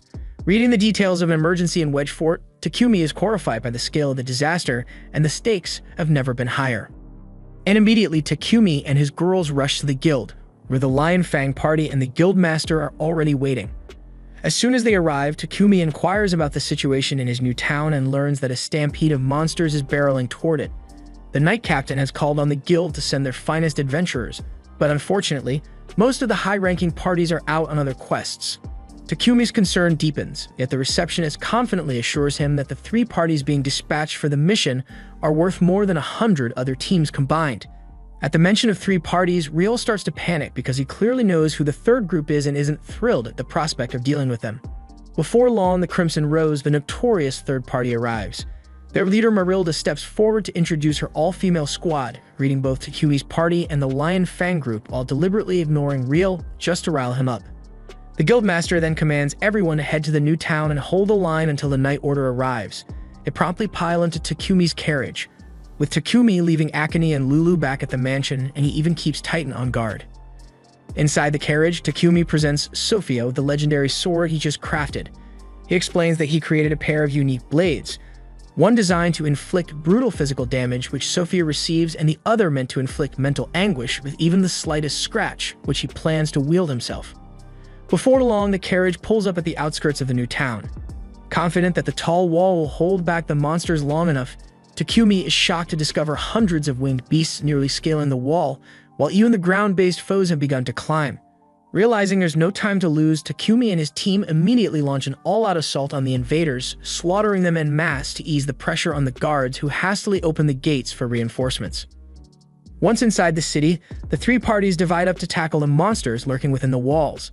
Takumi and his girls fight relentlessly through the night, gradually clearing their sector so that the villagers can finally emerge from their homes. Grateful, the townsfolk thank Takumi for saving them, and he assigns Riva and Mani to tend to the injured while the rest of his team reinforces the efforts of the other parties. Soon after, Takumi reaches the opposite side of town where he finds the adventurers intently watching the forest from atop the wall. They point out with suspicion that the monsters are retreating into the forest all at once, a coordinated movement that seems far too smart for ordinary beasts. One Knight explains that during the night, the monsters behaved with unexpected cunning, launching attacks while the defenders slept and retreating swiftly if they sensed defeat. Takumi ponders aloud that there must be someone orchestrating their moves, though the adventurers find that hard to believe. He then offers a theory. Perhaps the energy wave from the hero's summoning has mutated or evolved some of the monsters, endowing them with a semblance of coordination. This idea resonates with everyone, lending a measure of credibility to his explanation. Meanwhile, on the other side of the continent, the Emperor of Sidonia learns about the monster stampede targeting the new town of the Barcula Kingdom. Seizing the opportunity, the Emperor considers this a perfect chance to weaken their enemy, and his daughter Elizabeth suggests that they also strike at Barcula's allies so that no help can arrive in time. Pleased with the strategic thinking, the Emperor gives his blessing to send his heroes to attack the neighboring country. Back in the town, as the injured are being healed, Sophie remains vigilant on watch for any more monsters. Suddenly, Riva arrives with her lunch, exasperatedly telling Sophia that Takumi is being an idiot because he's handing out all the healing potions to the wounded, and at this rate, they won't have enough for themselves if the battle drags on. Sophia goes over to talk some sense into him, but Takumi shrugs her off, insisting that his plan is simply to avoid any further injuries. Sophia isn't impressed by his cavalier attitude, but she knows deep down that Takumi cares more for others than for himself. Determined to protect him at all costs, she resolves to put her life on the line if necessary. Soon, as Takumi gathers his team to discuss further plans to safeguard the villagers, Maple suddenly alerts him that the monsters are back. Everyone rushes out to face the oncoming horde, and Takumi quickly outlines their plan. Launch a barrage of wide-range magic to weaken the monsters, then close in for hand-to-hand combat. The team unleashes their most potent spells, and the enemy forces begin to falter. Suddenly, the monsters start retreating in an organized manner, leaving everyone baffled, until a massive dragon-like creature appears, devouring smaller foes and growing even larger in the process. Before long, a two-headed dragon bursts forth from the forest, launching an attack that makes it clear this beast is the mastermind behind the monster's coordinated behavior. The creature zeroes in on Sophia. In a split second, Takumi dives in to save her from being crushed, but Sophia, undeterred, decides to draw the dragon away by relentlessly harassing it with her attacks. The enraged beast chases after her, and its searing fire breath manages to knock her down. Fortunately, the rest of Takumi's girls arrive in time, quickly binding the dragon and then launching a full-force assault on it. In the ensuing chaos, an injured Sophia hurls her sword toward Takumi.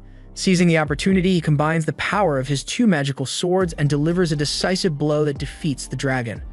With the monstrous threat vanquished, Sophia collapses, prompting Takumi to rush to her side and heal her. Frustrated and worried, he scolds her for acting recklessly. She admits only that she wanted to protect him. Takumi, his concern mingled with exasperation, insists that she must not throw her life away. Just as he finishes healing her, reinforcements arrive with news. Most of the monsters have fled and the remaining foes have been dealt with. Relieved, Takumi allows himself a brief moment of satisfaction, only to suddenly faint from having expended too much mana. The next day, he slowly recovers, surrounded by his loyal girls, though Sophia stands off at a distance, silently watching their cottage with worried eyes. After several days spent helping to rebuild the town, Takumi and his party finally head home. Upon their return, they celebrate with a lively barbecue party as Sophia remains visibly downcast by earlier events. Our fool hero doesn't notice her melancholy, so Maria and Mani tease Takumi into engaging with her. He then approaches Sophia with a plate of meat and confesses that while he knows she was determined to protect him at all costs, he never wanted to lose her in the process. He urges her to remain safe and to continue supporting him as his partner for life, and an emotional Sophia vows to do just that. Shortly afterward, Takumi meets with the city lord to secure official permission to shelter Akane and Lulu at his estate. Lord Godwin grants his request, but then reveals grim news. The two heroes from Sidonia recently perpetrated a massacre in one of their allied countries. Horrified, Akane blames herself for failing to stop those brutes, but Takumi consoles her, insisting that the fault does not lie with her. Though Akane laments that she should have done more, she swears to herself that when the moment comes, she will stand up against those heroes and put an end to their tyranny. Later, Takumi seeks guidance from Lady Nolan, asking if she had sent him back in time to prepare for the threat posed by the summoned heroes. Although Nolan avoids giving a direct answer, she reminds him that the future now depends entirely on his actions. Determined, Takumi promises that he will protect this world because it holds too much that he loves. Satisfied, Nolan expresses her hope that he will become the greatest alchemist ever, believing that his success will ensure the safety and prosperity of the world.